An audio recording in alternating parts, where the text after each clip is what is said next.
Hey everyone, welcome to podcast number 103. We are in for quite the show tonight. Today I'm going to be your host, I don't know, whatever, video director or whatever. So when shit goes sideways, blame it on me. So I am Dexter Holy Grail 12 Wiseman. We have Timmy O'Toole Wiseman, Adam his Dubness Weber, and DB Daryl new to gaming Bradley. Well, welcome aboard, boys. Yeah, it's gonna be a good show. Well, good job, Dex. You're gonna take the reins. We're missing Kerry. I know he's out, well-deserved week off. So Yeah, you're in charge, buddy. You got the finger ready to click and get all the contests and get everything going. Yeah. There's a good chance that this goes sideways, but Weber, thank you for coming on. As always, really appreciate you jumping on when somebody's out of town these days. So. No problem. Yeah, here's a little compliment for you, Weber. I gotta say, you are the absolute best. What do you guys think I'm going to say here? What does everybody think I'm going to say here? Weber, you are the absolute best at saying happy birthday to people in the Yes, he truly is. You are on it every day saying happy birthday, hope you have a great day, and I just give you absolute kudos for that. Two beers, yeah. Oh, usually just one. It's a skill Cheers, that buddy. I couldn't get around. I tried doing it for a couple of days, and wow, it's a lot of work, man. So well done. You know what? I think it's important. Just give everybody just that little extra. Right? Everybody likes to see something on their timeline, so I don't know if I can help that process. I do it. Totally. Yeah. And you have your morning ritual in the morning. You Yep. spend like 45 minutes on the toilet. So For sure, that's what you're doing. you gotta have time. Yeah. I 100% know that is the case. He's not denying it. I don't deny it. It's all rituals. yeah, absolutely. So officially, officially, we're supposed to be reopening tomorrow here in Alberta. It's Alberta. That's exciting for you guys. It Hey, is. Yeah. Yeah, no, Alberta. it is. It's honestly super exciting. The only weird thing is the fact that the Alberta government hasn't made any announcements about it all week, which to me is like super strange. They didn't do any addresses, nothing. So, But they're also not saying anything, so it's kind of like, okay, I guess everybody's open, right? There's numbers are low, and here you go. I think Kenny's more worried about his rooftop patios problem, right? So he had to deal with that. So he's kind of staying low key for a little bit, but it's pretty good. I mean, I'm excited that one, it's not just households, so everybody can go and maybe see some people and do some activities with not just your own people around your house. And two is they open it up a little bit where when you're doing a physical activity now you don't have to wear a mask, which is super nice for some people, right? So a little bit of breath of fresh air, so to speak, right? So it's pretty good. The like soccer's opened up again. All those activities outdoors and back at it. So it's, I think I saw Hislop's kid were playing taekwondo or something outdoors, right? So I don't know if Weber is Braxton back playing outdoors and. Yeah, he's been training for the last couple of weeks, but I believe tomorrow is the first day that his team can do contact training. Right. Yeah. Which is pretty important for these guys, and I think they're already going to start playing some inter squad games even this weekend. So it's a long time coming. yeah, Good. super exciting for everybody. But you Real guys, happy obviously, for you bowling guys. alley. Now, Tim, I think you had said the other day that you've got a couple of birthday parties booked to the center, and hopefully I see obviously lots of posts across Alberta. Centers opening and hopefully busy, and people will come back and support in droves, and it'll be open for summer here, right? So, and I think Kathy, I see Ontario, moving to phase 1, so it's just a matter of time, right, before everybody else starts opening again and get rolling.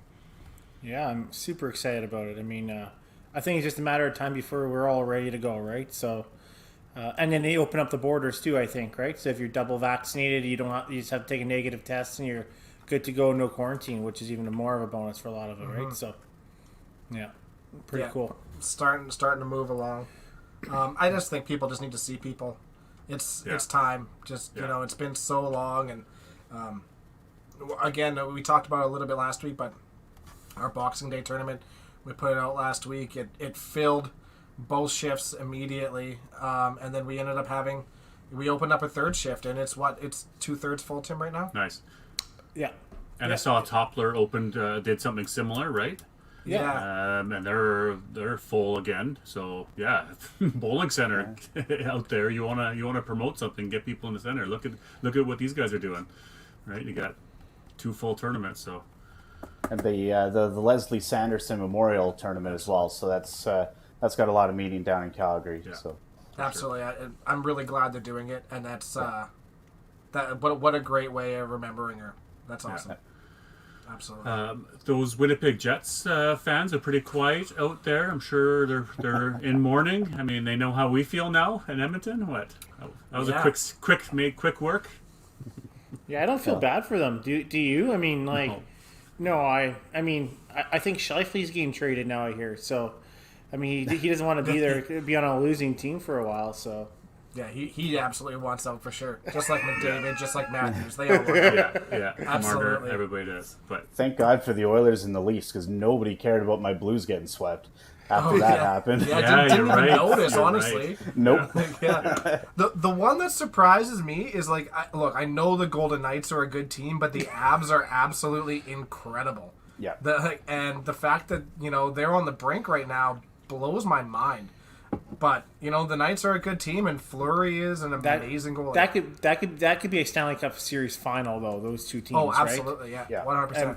So I mean, it's just luck of the draw, wrong kind of playoff alignment kind of thing, right? Montreal's getting a ton of rest now, right? So who knows? These guys beat each other up for 7 games. Yeah. Yeah.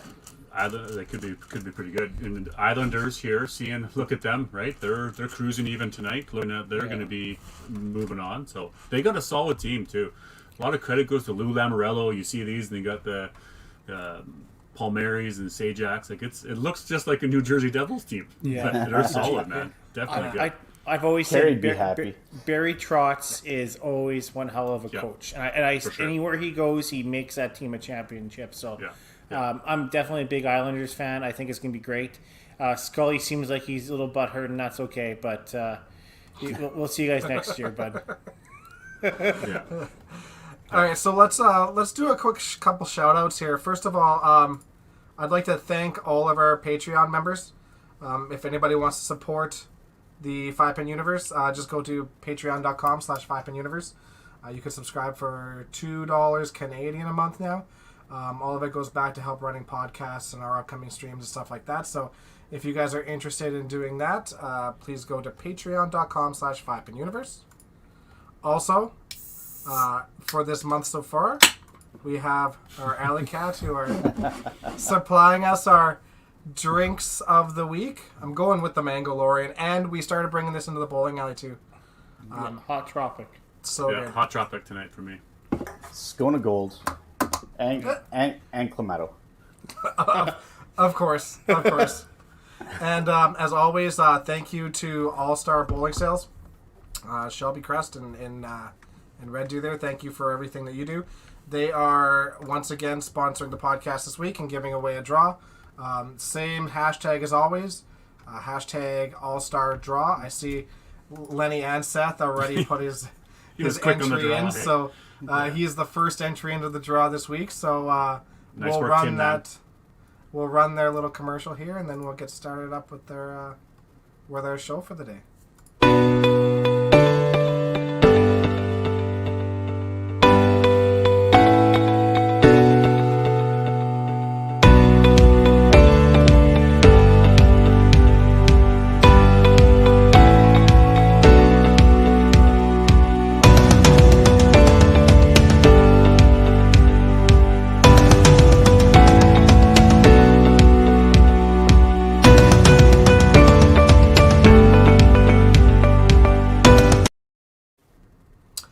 So we have a very special guest this week, and I truly mean very, very special. All the way from Thunder Bay, we have Mr. Taylor Michel. That was. yeah, I screwed it up. That was new. I told you I was going to screw it up. What's going on here? Yeah. Taylor, what's going on, buddy? You muted, bud. Yeah, good start. Really good start. Right on. Good start. All of those another negative Zoom things meeting. I just said completely washed away. Welcome aboard, man. How are things? Things are pretty good. I can't really complain. COVID's still here, but other than no bowling, it's COVID's pretty good for me.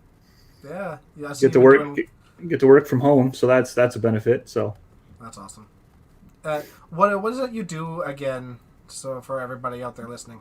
I do all the video conferencing for Lakehead University, so that local university in town. And as you can guess, a lot of the classes moved to online, so that's a little bit extra of a workload this last couple semesters. So you're like in the IT department, sort of making sure that they're connected and everybody's online and working and Yeah. good. Yeah, Nice. pretty much exactly it.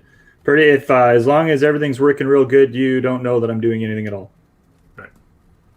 Yeah, fair enough. I imagine this year was probably a little bit easier in comparison to last year. Well, we have a lot of training, so a lot of the staff teach like either spring, fall, summer, or winter. Not a lot of them teach continuously throughout the year, so we have a lot of different rounds of training that we had to do. So we've probably trained 300 or 400 different staff members over the course of the last year. Just a lot of one-on-ones and group sessions and things like that. That's insane. That will never How- happen, Jeff Watts, so don't even try.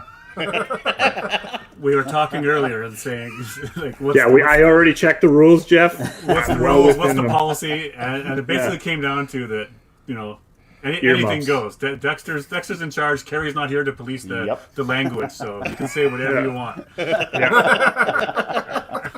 Yeah, absolutely. Yeah, and we Out of figured all that those, we just rip up the sheet. Whatever sheet that we had prepared, Taylor is just going to take us whenever trip you want. Carrie intentionally missed this evening's podcast, I'm sure.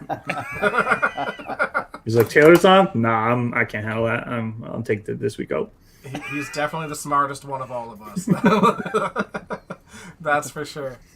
Well, no, that's good. That's good. COVID's been good for you guys. I see you've been doing lots of home renovations and stuff like that. So Yeah. Well, I was voluntold about most of those because the wife said, okay, well, you got to get shit done now. I'm like, all right, off we go.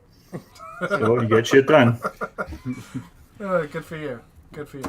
Now, bowling centers, like obviously not open at all in your region. Is it by region No. in there, or is it all province now? I wish it was by region, but so Thunder Bay was a real shit fire there for a while. A few months back, like we were up in the 400 cases, like quite a bit because we're only at 100,000 in terms of population. And Southern Ontario's like, oh, we're great, so let's reopen everything. We don't give a shit about you guys. We're like, perfect. We don't give a shit either. Let's open her back up.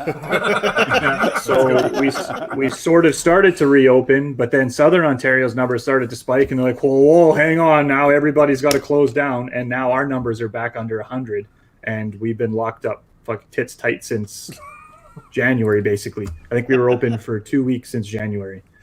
So we got 2 weeks of bowling in, thank God, a little bit of reprieve, but then everything's been closed down since then. And no real cases, so it's kind of super confusing, I'm sure. It's like, why if I was it doesn't make sense. Like, just, yeah. If I was a small business owner, I'd be running up Parliament shanking people because it's, thankfully I'm not.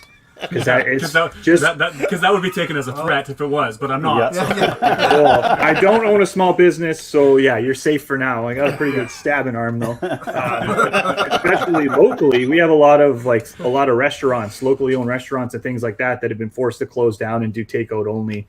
And it's when our numbers were high, I understood. I'm like, okay, but that's when they wanted us to reopen, and now our numbers are super low, and they locked us down even tighter. So yeah, it was they would have been stabbed so bad they didn't even know they got stabbed so bad.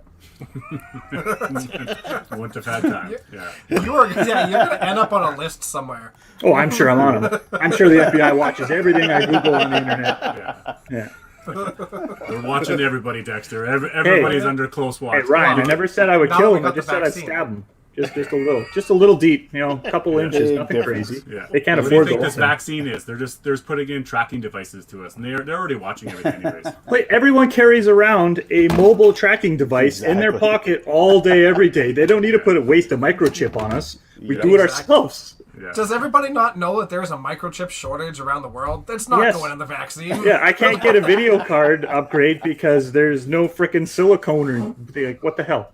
Yeah, they're not Yeah. wasting it on us, the stupid flesh. They're keeping it for I themselves. heard something about the vehicle industry, the Fords or Dodges or some trucks. There's like a mass shortage, but they've got thousands of trucks built, but it's the microchip that they can't find. Yeah, it's all Or the they don't chips have that go enough, in 'em. right? So, yeah. Yeah, they finally found a new way to make graphics cards for computers. So I bought a 2080 Ti about a year ago for $1,700. They came out with a 3000 series, which are both twice as good as my card and cost $500 less. And I was like, damn, I'm going to get some of those. Ha, just kidding. The last year and a half, you can't order them because there's no stock. Well, and now the yeah. prices are starting to climb back up. Supply and demand's kicking in. The old monopoly rules. Parkway is going way up in price because there's only one. Yeah, exactly. And not only is there a shortage, people are starting to mine stuff again, and so you start seeing them going into mining rigs, and while COVID was going, and there's nothing to be had anywhere. So Yeah, no, they are not going into somebody's arm, that's for sure. I mean that's the reason why there's shortages for everything. Xboxes and PlayStations and all that stuff. Yeah. Like you haven't been able to get any of those things since they came out, and that was in November of last year. Yeah, So- Newegg does the Newegg shuffles. So it's basically just a lottery draw, and they have a list of graphics cards. They have some PlayStations, some Xboxes on there, and they attach an extra something. So if you buy a graphics card, you got to get a motherboard or something with it as well.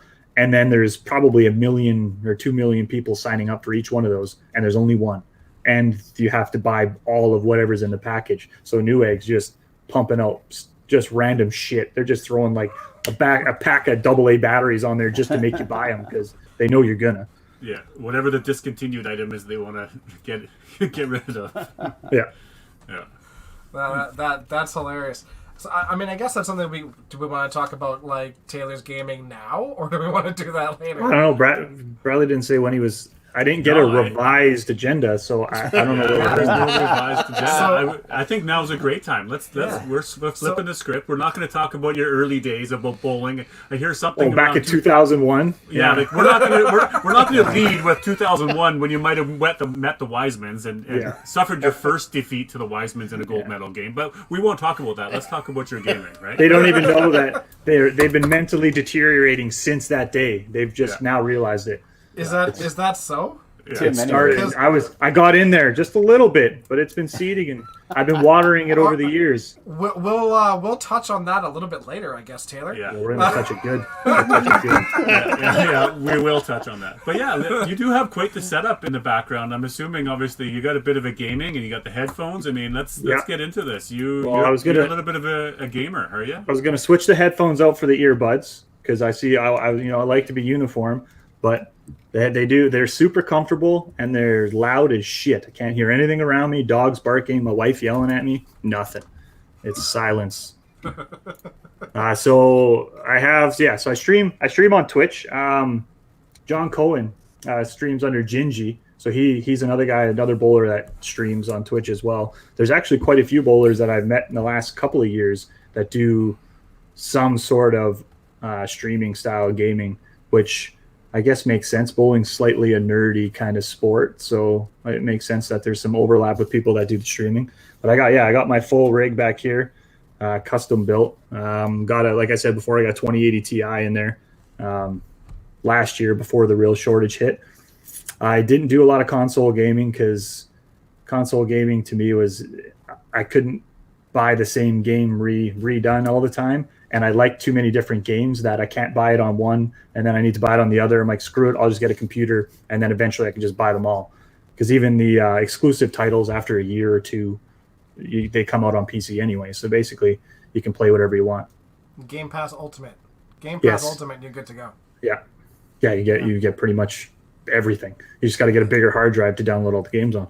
Yeah, exactly. Yeah, that's awesome. So what is your Twitch handle? So if anybody wants to tune in to you swearing a blue streak while you get murdered. It is Rizbot with a 1 and a 0 instead of an I and an O.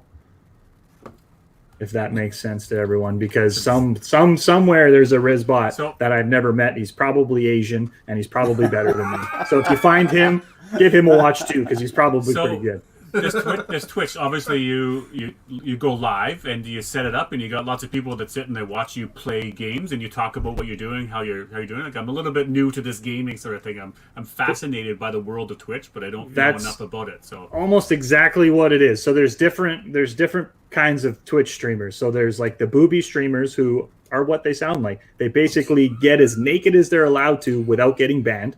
So there goes about 75% of the viewers on Twitch. So this is you?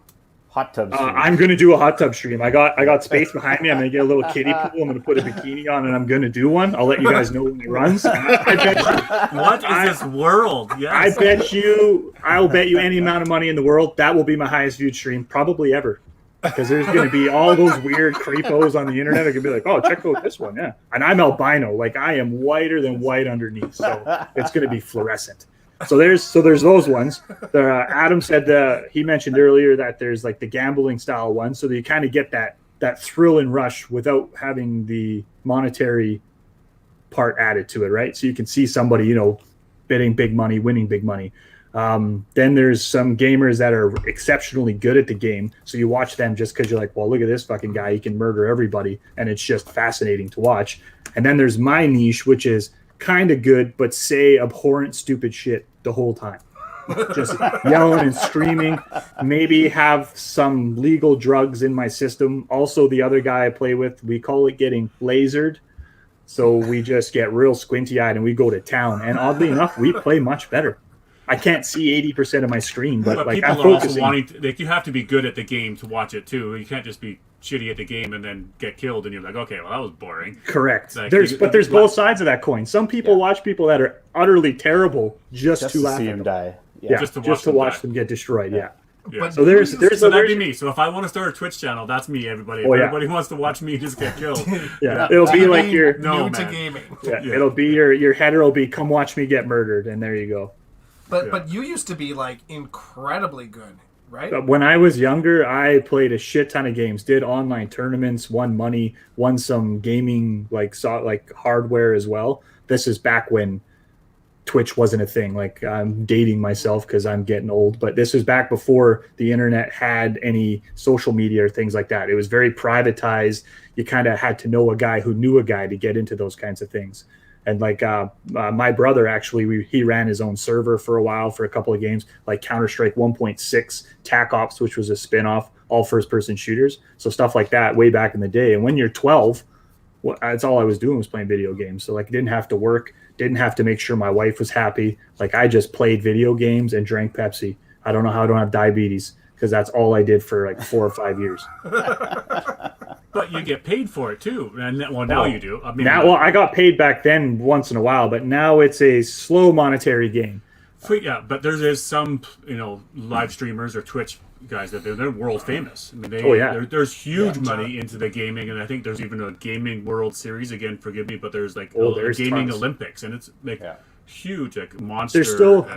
There's still dudes playing world level Tetris. The original Tetris. They're coming out with new ways to play Tetris. It's called the rumble roll. Oh, I can't remember where you roll underneath. You roll underneath the controller, so it'll tap your fingers faster to move the pieces faster. And that just came out like maybe a couple months ago. I'm like, are you kidding? Tetris. Fucking Tetris. They're setting new world records in Tetris. On my Game Boy, that would have been Tetris. Oh yeah, you crush it with the Game Boy. Probably. Dr. Mario, yeah. Oh yeah, with the little pills for sure. Yeah. But, There's I would say fame level on the whole in gaming is probably getting close to the celebrity of like movie stars and things like that. Absolutely. Okay, so here's the question for our panelists and for everybody in the chat is, what game were you the best at ever as a kid, or if it's now, like was it Pac-Man? I see annoyed five-pin bowling guy. But what video game were you the best at ever? Yeah. Right? Adam, go first.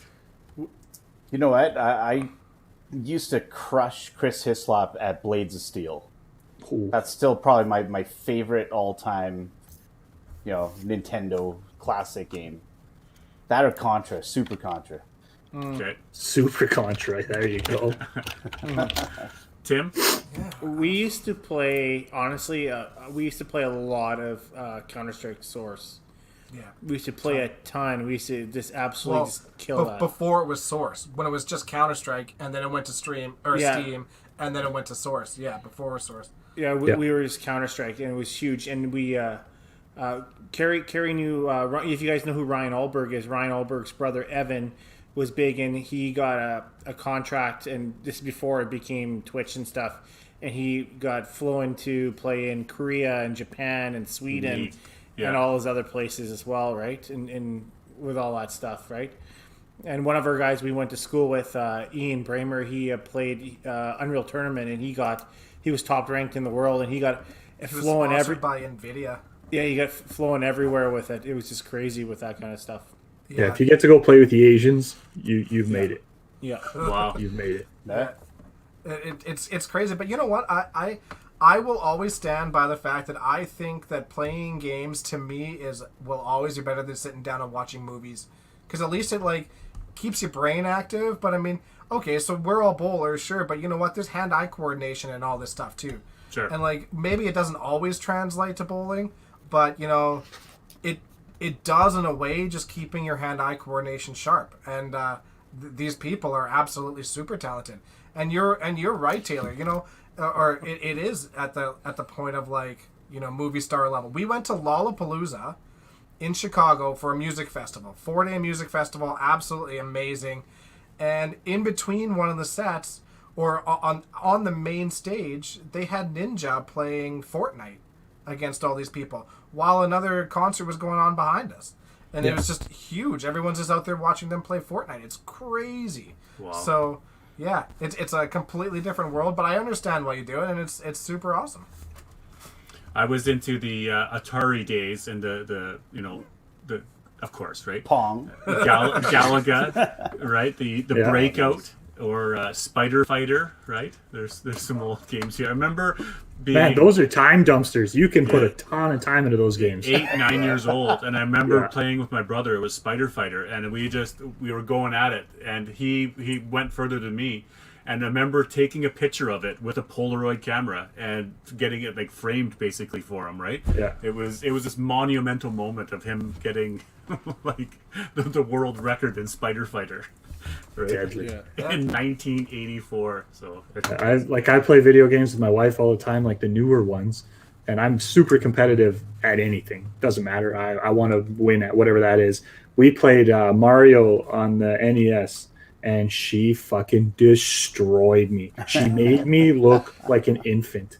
She's running, getting free lives from off the screen that I don't even know how she got to them, and she's like, wow, I thought you were good at games, and just fucking trash talk the shit out of me because I play all these other games. She's like, wow, you say you play games and you can't even beat this basic game. And she just beats it, and like, she doesn't even use continues, nothing, just beats the whole game. Like, well, yeah, I don't play that game with her anymore. Is that when you decided to marry her, or was that? It was shortly after that. I was like, well, It was like This is the one. yeah, she got game. It may only be one, but damn, she's good at it. I love it. All right, do we move into some bowling? Yeah, let's do it. Yeah. We went off script for the first segment, so we're good. Yeah, we got sorry. that. Carrie would be I disgusted. We will get into 2001, but let's go before that, Taylor. Where did you start bowling and play the early YBC days as a kid? 3 years old, YBC, right up there, whipping her out two-handed, smashing gutters, right as soon as I could. Pretty much my whole family bowled. So some of you guys probably knew my dad, Dennis Michel. He coached a lot of YBC throughout the years. Black permed mullet, real loud.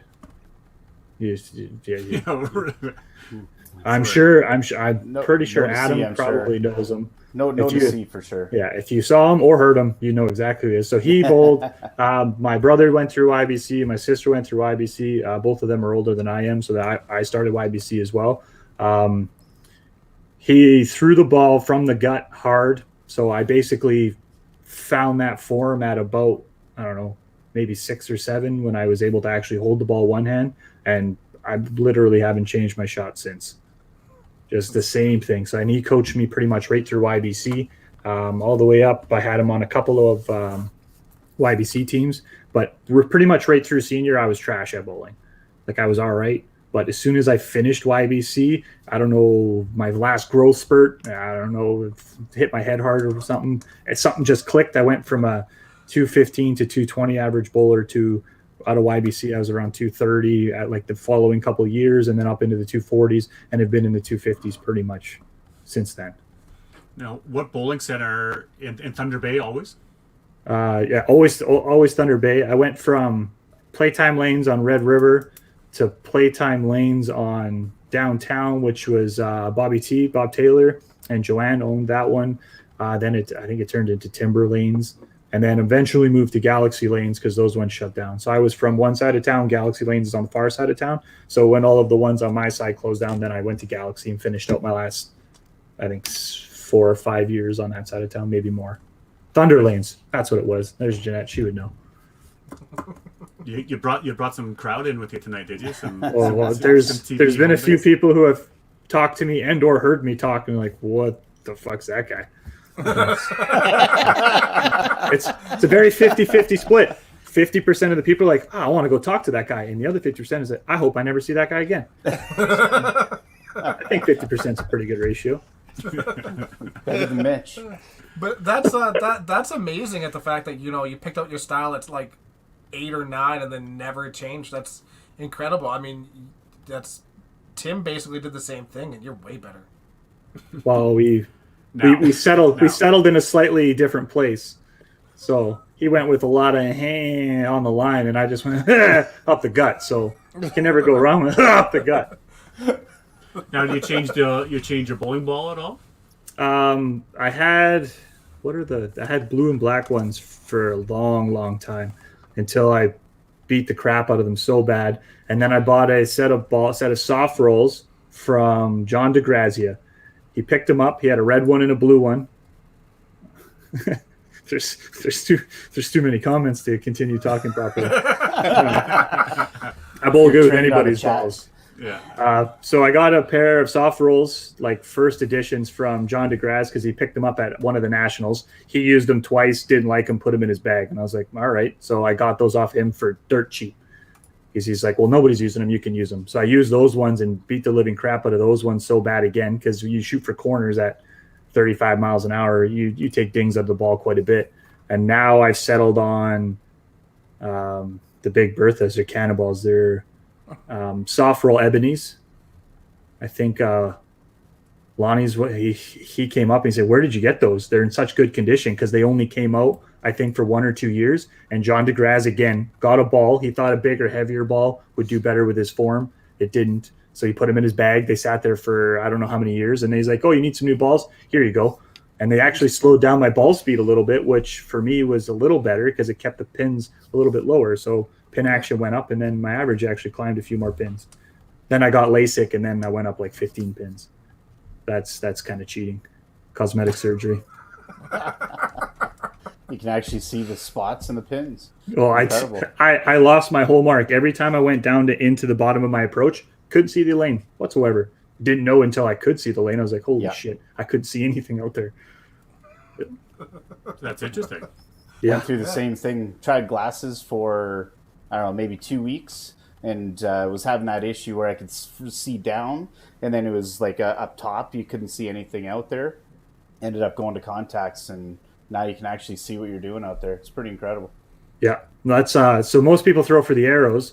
I couldn't do that because I had real bad eyesight my whole childhood. So my mark's actually the first set of dots after the foul line. So kind of halfway between the foul line and the arrows, there's the dots on the lane. Those are my mark, because that's what I grew up bowling. Because when I got down, the arrows all blurred into one big smudge. Like, oh, did you hit your mark? I'm like, well, I hit the black smudge, but it takes up the whole lane. So sure. So then I had to move everything this way. So then when I went down to slide, I could still see what I was throwing at. And I can't throw at the arrows now because it's just my muscle memory is built into throwing for those marks now. We had a gentleman, we actually talked about him last week too, a gentleman that coached us actually in 2001 as well, but he was like 70 some years old, and he aimed at the dots too, so that does make sense. Yeah, there was Paul Ozachuk. I don't know if you guys ever knew him. He was an older gentleman when I joined Tuesday Night Majors. He was say 70 when I joined, bowled for another 10 years. He was an older guy. He had to ask you if you hit the pins at some points. He'd say, "Oh, what's up? I got a left corner." He'd line up and throw it, and he'd hit it because he just knew his spots. He knew how to throw. He'd be like, "Oh, did I get it?" I'm like, "Yeah." I'm like, what?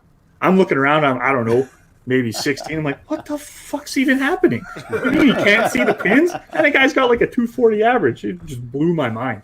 It proved to me in that instance, as long as you do everything this side of the line perfectly, you don't need to worry about the other side. Absolutely. He was picking pins like crazy. It was insane. So back in the day in Edmonton, there used to be a blind league. So and that was exactly it. They were completely blind, and they had a rail that would go out to the line, out to the foul line, and they'd grab the rail and they'd walk out, and they'd have somebody up there and be like, "Okay, you're shooting for the middle, all right, you're shooting for the left corner, you're shooting for the right corner," and there was full leagues that were That's for insane. the blind. Did you guys add like 30 to everyone's average to make them feel better? No, this is well before I was ever born. Oh. Or anything like Good that, job. but- You got a double. Yeah. Oh, your second 450 today, Jimmy. Damn. Hey, it was all hand scoring back then. Yeah. Yeah, it was manual wonder, scoring for is that- sure. Is that something that you guys have ever tried to practice? Is closing your eyes and bowling? I mean, That's actually on my or on my Sergio or list. somebody. Oh yeah. Bobby T has that. Line up, set, close your eyes, and throw. I hit the middle about 8 out of 10 with my eyes completely closed. That's I good. think we That's probably incredible. surprised ourselves of how frequent you could do that, right? Yeah. Maybe not Well, the corner pins and those things, but If you pick anyone with a stutter or a pause or a sway in their shot, they won't hit the middle very often. The longer it takes you to get to the foul line, the more chances you have for things to go wrong. And when you close your eyes, those areas get magnified. Absolutely. I think that's the biggest thing is that I think, the first like 20 shots are probably not going to be great. Yeah. But I think after that you'll get better because those first 20 shots, you close your eyes, you are so much more aware of every motion that you make and you're thinking about every motion that you make. It's hard to just, turn it into muscle, turn off your brain and just go with muscle memory. So I think it's going to take a little bit of time, but I think once you do, it's probably a worthwhile exercise. Well, I'm probably just trusting yourself that you're not going to fall over, or you're not going to run into something, or your brother's not going to come smash you over top of the face with that, with something, right? Like, Fact that I cannot walk straight to begin with my eyes open, and I've got no balance at the line. Like I'm not even trying that drill. Yeah, you Now might you have gotta. to do your second push-up ever. Yeah, half push up. I only did half a push up that day. Oh, shit. yeah.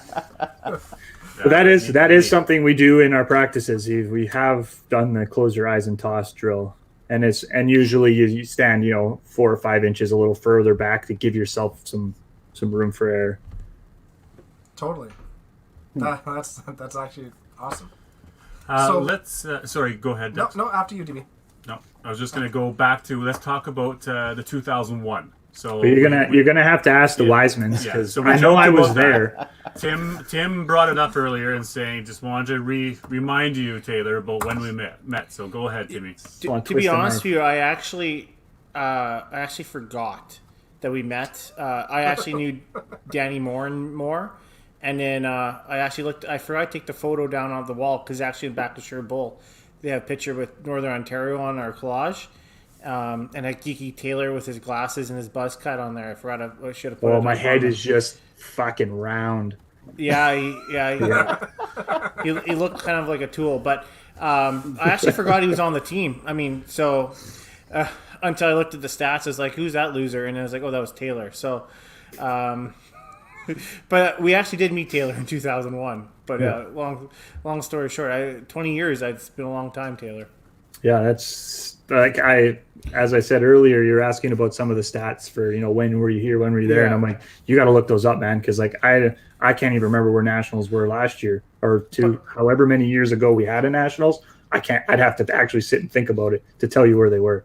But you look at the team that you're on. I mean, you talked about this a little bit before we got on podcast. Your team has always been a good core of players moving forward.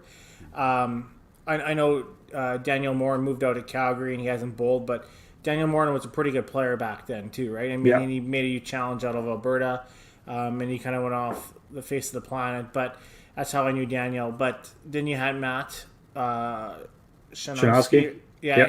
and he's made it nationals at a few, and he's a great bowler. And then you had Goose one of the Goose brothers on Kyle it. Goose. Yeah, And Adam Goose, his younger brother, did come up as well. So I mean, it was you guys always had that core with you guys out there, right? So yeah, and we all bowled out of the same house, so we all kind of kept each other competitive. Like with the lack of numbers, we kind of upped it with the amount of intensity.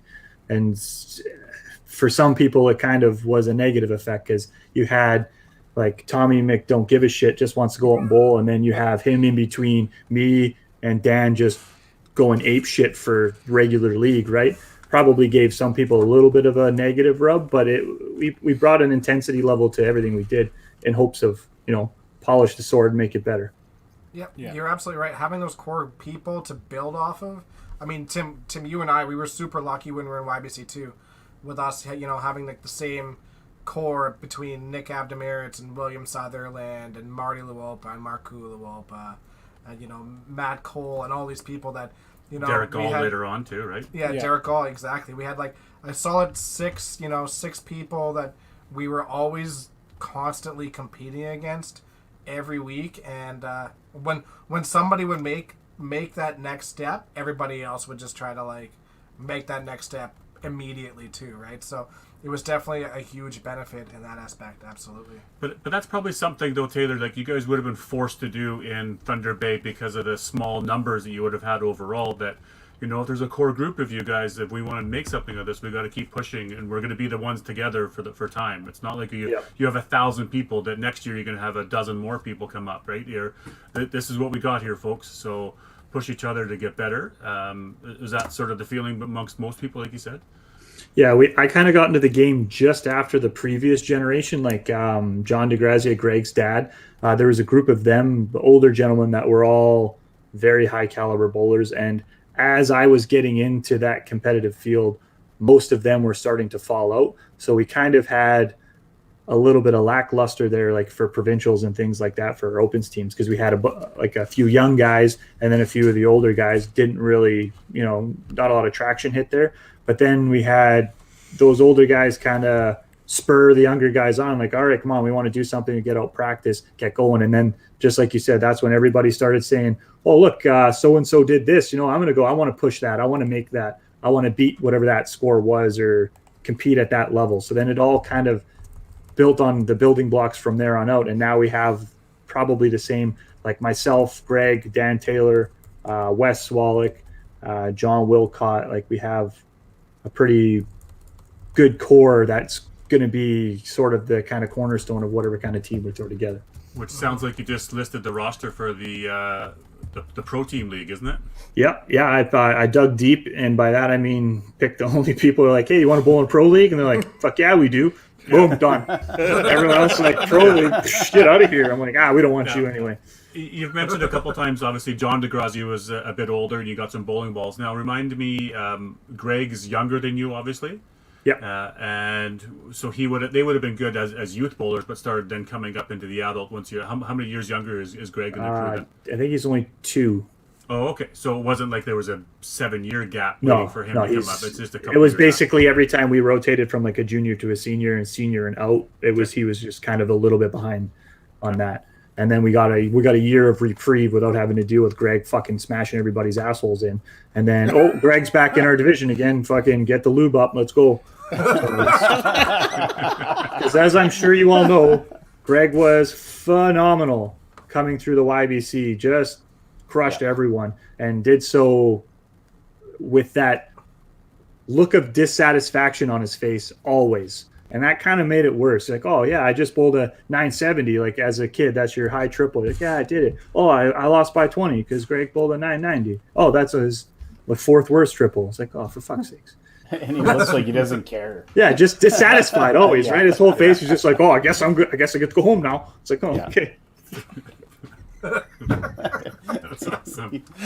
I hope he's watching. Are you watching, Greg? You fucking guy. Greg was always phenomenal. He was always a much better bowler than podcast member. That's for sure. Yeah, guaranteed. Top 5 worst podcast member for sure.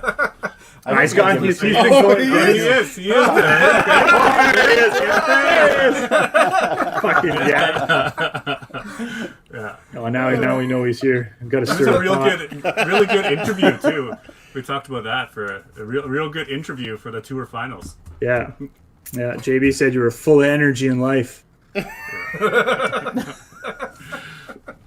You even helped him on that interview. I think you were saying earlier, Taylor, Yeah. on the tour finals. Of course, we come in and Greg. Okay, we've got everybody done. We have to do Greg yet. We're the last one to go. Well, where is he? He's just having a Gatorade. So then he Just came and getting talked ready. to you. Yeah. Yeah. Give him some tips. Let him know the questions. Get some thoughts ahead of time because he was having a morning. He was Oh, absolutely. look, he's getting mad. He's like, stop talking about me. Fuck, talk about you. He had to know it was coming. Yeah. Yeah. So, did you have any more success besides the disaster at 2001 Nationals? Oddly enough, I've had very much similar to that success almost for my entirety of my bowling career. A lot of second places. Okay, well, we're focusing on YBC at the moment. Oh, YBC? No, that was it. That was my shining jewel of Okay. YBC, and you shit all over it. Thanks, guys. Okay, so moving on from YBC. Yeah. Next segment, we go to C5. So obviously, the Open. Did you start playing the Open more? Went right out of YBC and you're trying to compete and making the teams. And now, format was always Northern Ontario sent a team, or was there a time that you played that you mixed together? And I don't know when the last time is that there was Northern Ontario and Ontario played together. Or did they? For me, it was always Northern Ontario. We didn't have like Northern and Southern. Never had any mixed. It was always just our own team. Okay. I think it's been that way for quite some time because I know Bobby T always reminisces about all those fuckers down there in Southern Ontario, and he actually brought up the time when we split, and it was quite some time ago. But I've only ever had Northern Ontario teams, so it was like you mentioned earlier, it was a lot smaller of a pool, and obviously for us it was basically just Thunder Bay. So we have our Thunder Bay district, we have Gateway, Cambrian, Sunset. We've been trying to smush some of those zones together for, money reasons and things like that, which I don't know if those are moving forward as of yet, but it's, Nat said it's before her time. So yeah, it was Bobby T young in his prime time. Right. That's when we had the Northern and Southern together. And your provincials while. is always at the same time. You do the Easter sort of routine. Yeah. Easter weekend is usually, this past Easter was the first Easter I'd been home for Easter. I had to ask my family. I was like, "What do we do for Easter?" Like, Weird. I haven't been here. so I had no weird. idea. So I think we ended up just staying home because I'm like, well, let's just pretend we're bowling, I guess, because we've been doing it for, I don't know, 15 years now or however long whenever you can start open. So, and I've been fortunate enough to qualify for most of the teams. I've had a couple mixed teams in there and a bunch of men's teams. So been going to provincials pretty consistently. And preference between men's and mixed? Obviously men's. But I just like to bowl. It does not matter what team I'm on. The last few years, I've been focusing on my singles, like bowling myself. I'm very much a team bowler. If I'm on a team, I want to do better for my team. Whereas if I'm bowling by myself, I only have myself to let down, and who gives a shit? I've had a hard time kind of turning that knob down and turning up the competitive for myself, which is the cash tournaments in the last couple of years. I've been trying to go to those and kind of get into those and push to try to get a little more competitive for myself. And it's been a long road, but it's starting to work out. Just kind of view everybody else as everyone's garbage, and I need to destroy them and show them they're garbage. And that's the mentality I just stick in my head and just carry on straight through. Hey, have you had any single success like C5, or have you played provincially as a single rep or? Provincially, the last time I think was 2 years ago, and that was the beginning of you need to figure your shit out because you are trash at singles. I don't know how many people I had come up after I think we had won the team, and came up and be like, "Well, who bowled singles for you?" I was like, "Oh fuck!" And oh yeah, did you bowl? Oh, you did bowl singles. Let me check. Oh, there you. Oh yeah, like it was constantly, and I'm like, I am fucking trash at singles. I really need to work on this. So that's been the last couple of years sort of project. And I figure the more I focus on singles and get more comfortable in pounding out high scores for myself, obviously that will then transition back to the team, because if I'm doing well on the team's going to be doing well as well. But I've noticed we played against each other enough over nationals that you normally are the anchor on the team, right? So I know Greg's listening, so I guess you are the glue. I mean, Greg just Greg's just on the team, right? So, Greg and I are two sides of the same coin. Greg is a phenomenal singles bowler, and I'm much better on the team aspect. So I can watch my team literally turn into a dumpster fire and keep a smile on my face and keep positive about it.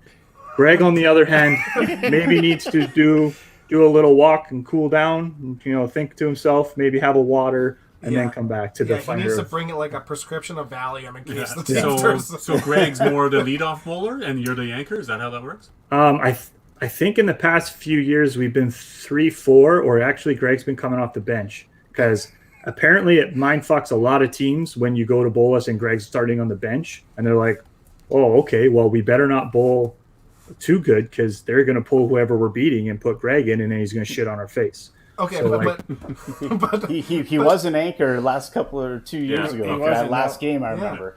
And I mean, it's really not intimidating if he only gets to sit on the bench for 2 balls.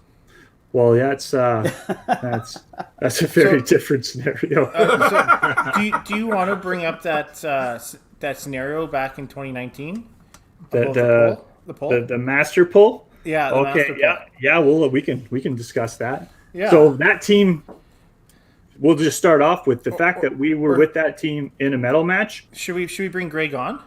Well, he'd probably be furious. Do you want to just see him scowl for the next 15 minutes? No. This He'll is sit there and Taylor's not talk. 15 minutes. So that year was when we had some people drop off, qualify, and then dropped out of the qualifying. So we picked up some much lower seeded bowlers. Aaron Frade, I believe he qualified 10th.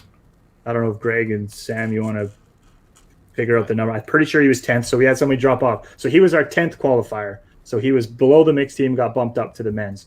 And he was just fucking happy to be there. He was a great guy to bowl. Provincials, or is this at nationals?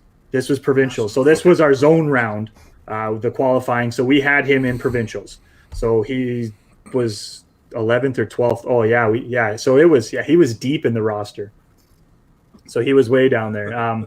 So he was just happy to be there. It didn't matter how, obviously he got frustrated with himself a lot because, you bowl on a team, you want to do well for your team. But you want to do good. He got so mad at himself. I was like, at one point, I'm like, man, don't worry. It's bowling. We are doing a recreational activity for fun, literally for a piece of metal.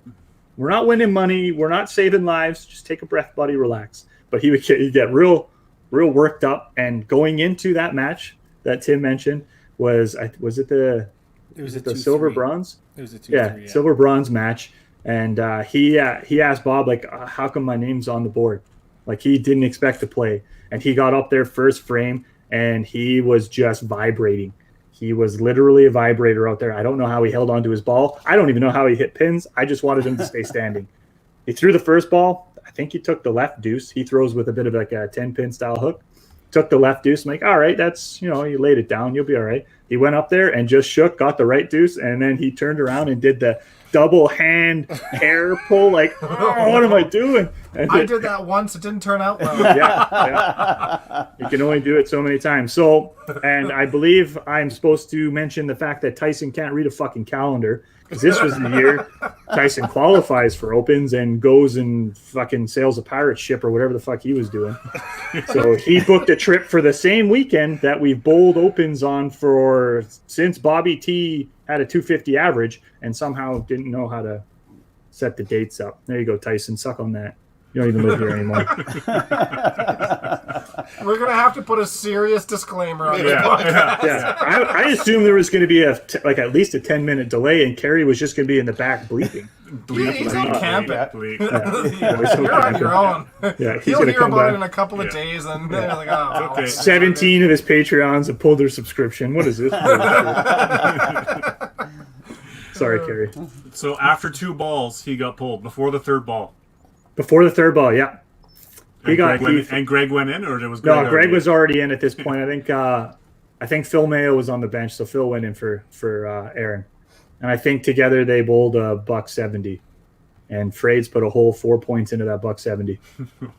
But he was probably so happy to be out of that. Well, as soon as he got pulled, you could just see like he found Jesus. You could see the relief on his. He was just oh, and he just walked to the back. He's like, "Get me out of here! I'm done." So that's a 2-ball pull. Has anybody experienced a faster pull? Yes. Or what is comparable? But out of technicalities. So we were at an open one time, and Dwayne Plato? No, it was Malcolmson. No. Oh, I'll tell a story. I got a quicker pull. Yeah, put yourself on mute there, Dex, I guess. I thought you were telling a story. Okay, so it was in 2014 at Red Deer. I lost to Malcolmson because Malcolmson was put up on the board there, and it was in Red Deer, and he was put up there, and he never showed up. It was lunchtime. He went for a nap, and he slept through his lunch. So Dwayne, what was his Noble Derwin had to come in, and he came in, and he was pulled within the 0 frame. Yeah, didn't even throw a ball, and then so he showed up. Malky showed up at the end of the game. And he's like, "Oh, am I playing?" He's like, "Dude, you missed the whole game." Yeah, you played, and you didn't do so good. Yeah. Wow.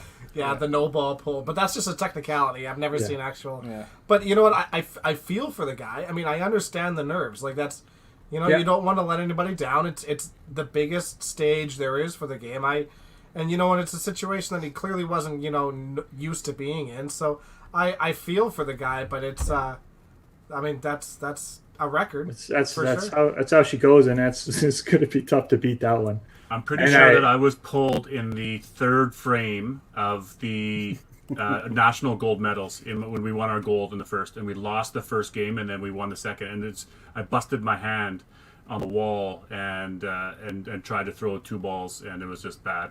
Oh. My whole family, my dad and brother punch shit, and I learned at a young age. Yeah, don't punch shit because shit's harder than you. It was at Scottsdale Lanes, and on the side wall, the little ledge kind of pops open just a little bit. And just punched it after the 3rd frame and did something, and my knuckle just went boom. It was like I used to be able to just clap it like that, and it would go 2 inches above. It was gross, and I quickly grew up after I met my wife and basically got the ultimatum. But yeah, I was a 3rd frame pull is the fastest I've been. I've been pulled. What's the fastest you guys have been pulled? Before you went, Daryl. First of all, you were in Scottsdale. This pull was in Scottsdale too. So it might be a thing. Yeah. See, it wasn't your fault. It was just Scottsdale. It's just Scottsdale. Fastest I ever been pulled. Probably honestly about 4 or 5 frames. I've been pretty fortunate. I've been asked to be pulled sooner during Masters, and then Lynn told me we don't get pulled during Masters. So 4 or 5 frames. Yeah, I don't know. I mean, I can't even keep track of my high double or triple. I have no idea. Like, literally no clue. But I don't think I had anything, like, exceptionally short. Yeah. I don't know. I'm thinking probably like 5th, 6th, something like that. Yeah. Yeah, probably half the game, get your shit together, get the fuck out kind of deal. Yeah. Exactly. So, Taylor, let's talk about some of the successes, obviously, at the C5 and at the Open. So, tell us... those first couple of national experiences. I think we have a 6-time Northern Ontario provincial champion. So how did those early days of the nationals go? So that was kind of interesting. So this year coming up, if we should win, will be 10 years for Thunder Bay sending the men's team to nationals. So they had 3 years of success previous to me. I think John DeGraz was on that team a couple of times in there as well. But again, we kind of had the same sort of core people, the same people I've been bowling Tuesday night leagues with. Like Greg and I go out bowling outside of leagues and stuff too, just to practice, do a little bit of match play here and there. So those first ones for me were very enjoyable. I think just before this run, I was on the mixed team and went to nationals with the mixed team as well. Did we go to? No, I've never went to nationals on a mixed team. Let me rephrase that. I've been on the mixed team, I think 2 times, got and bowled extremely well, and both times somebody in the final match threw a 7 or 8 bagger at us to beat us by a handful of points. it's so traumatizing. I can almost remember their names. That's how bad it was. I can tell you who did it. And to me, most bowling is just, it kind of, all the old stuff just blurs away. But those two, the mixed teams gave me that little bit of a chip on my shoulder and that drive to get to that national level. And that's when they hit the men's team, and everyone was saying, oh, well, you're going to hit a mixed team soon, because I was like 2 men's team, mixed team, 2 men's team, mixed team. And now I haven't hit the mixed team again yet, but it's probably coming. I'll have a diarrhea day or something and can't hold my shot and make a mixed team. But and like I said earlier, as long as I get to bowl, it doesn't matter for me. Right. Yeah. But you look at 2014 was your rookie year, right? And down in Calgary, and then since 2014, you've made every national since. And I believe 2015 you almost beat BC in the finals. You went double knockouts. Yeah. You were the second seed and almost beat them in the finals. You won the first game, lost the second one. And then 2016. Will Sutherland did he throw his perfect game that game? No. No, that was 2015 is when the Kostiks won. That was the Giant Brothers. And then and Greg won his second singles, right? Yeah. And then 2016, the Alberta men won. Kerry won that year. In 2017, we won. We beat you guys. In that year, you guys didn't make the step ladder, I don't think, but you ended up, I think, maybe All-Star maybe that year, and then 2018 and 2019 you were All-Star, I think, too. Right? Yeah. So 2018, 2019 I definitely was bowling better, and I think 2019 you've been constantly going up, right? So yeah. I think 2019 is the first year Greg and I kind of hit the same wavelength. It's been either one of us is doing real well and the other one's kind of doing all right. I think 2019 is the first time he and I both kind of hit stride at the same time. Unfortunately, it was the year where we had some deep roster picks on the team due to people dropping out and things like that, which we still made it to a medal match. And Aaron Frades, he swings that weight around. I am a national medalist, he says to some of the other people we bowl with, because he is a national medalist. And everyone said, well, if I could bowl with Taylor and Greg, I'd be a fucking national medalist too. And he's like, but you aren't. But you are. Exactly. And it's mostly females he says it to. So unless me and him get some changes down south, or they do, that's probably never going to happen. But winning those, for you, obviously the national all-stars. I mean, that's a pretty big thing at nationals, to be selected to the all-star team. Now, big moments for you and feeling like, hey, I'm here and I can play on any stage there is across the country. And sort of coincides when you started to play a little bit more cash tournaments and stuff like that out west anyways. You start to see you start to play more, right? So huge accomplishments obviously to make all-star teams.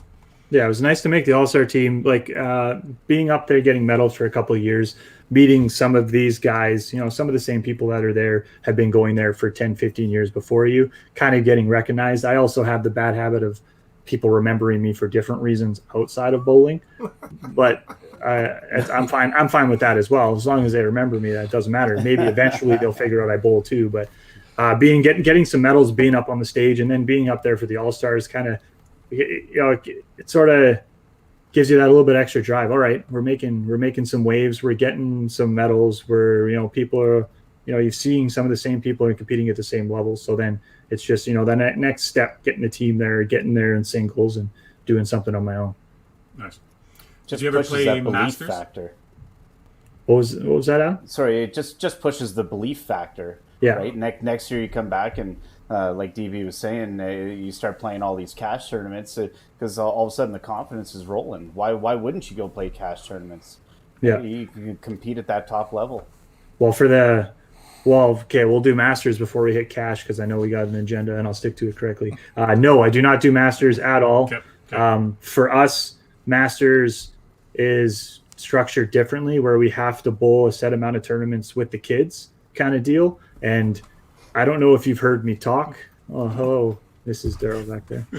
I don't know if you've heard me talk, but I'm not exactly conducive with the children. So I tend to stay away from that. I know there's some other zones in Northern Ontario that have been moving to change the format to more of, I think Southern Ontario even, they have the teaching masters and then the scratch style, the tournament ones. So they've been trying to split those up.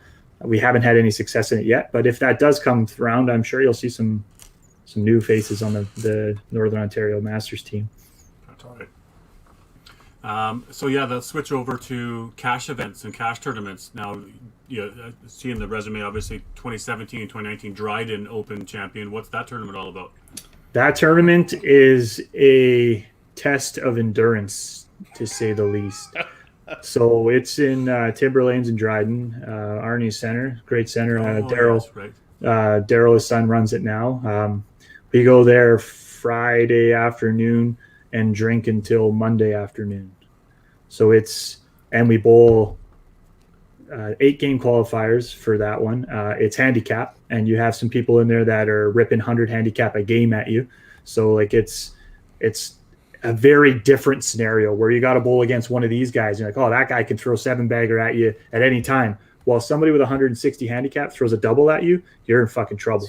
And that's 2 shots. Anyone can fluke out 2 shots in a row. So some of those matches get intense. And I had Johnny Octocock, John Wilcott. Everyone gets nicknames because you're not allowed to call anybody by their name. That's my specialty. I just give people nicknames. What was his name? What was his nickname? Yeah, we're good. Octocock. And the reason is, so one of the years I bowled both qualifying shifts. I think I qualified second in the first shift and bowled the second shift because am I just going to sit there and drink and die of alcohol poisoning? No, we'll split it up with a bit of bowling in the middle. So I bowled both shifts. And then in that one, I won up both sides. So I had won all the way to the final on A side, and I bowled John Octocock for the last match on the B side. And he finishes, it's 3 games, just grand total with handicap. I don't remember. I think he had a little bit of handicap and I didn't have any. It was based off a 250 average. He finished his last game with 8 in a row to beat me by 15 or something like that. So now instead of me winning 1 and 2, I have to bowl him again in the final. And then I believe we ran, it came down to, I think the 10th frame in the 3rd game again. And it was like 900 to 900 something for triples. So it's 3-game matches and it's a 30, is it 16 aside? So I can't remember how many games I bowled that weekend. I think it was like 140 or something insane. And I couldn't feel my arm, was completely hammered for 98% of the time. But that's where that pure muscle memory came. All I did was, is this my ball? Yeah, all the pins are there. This is where I stand. Clicked it off and off we go. Yeah, just let it rip. Yeah. That's where liquor can really be like a performance enhancing drug. It is. Yeah. You know, if Right, you're Tim? overthinking, yeah, exactly. Tim's made a career off of it. You're overthinking. A couple of beers and some shots. Yeah, I've never been accused of overthinking, so mine's just muscle relaxing pretty much. Yeah. So when did you start coming out west? I mean, obviously, I think Greg's played years before, and obviously John's been coming to many tournaments. Yeah. Was it always something in the desire that you wanted to play, or when did you 100%.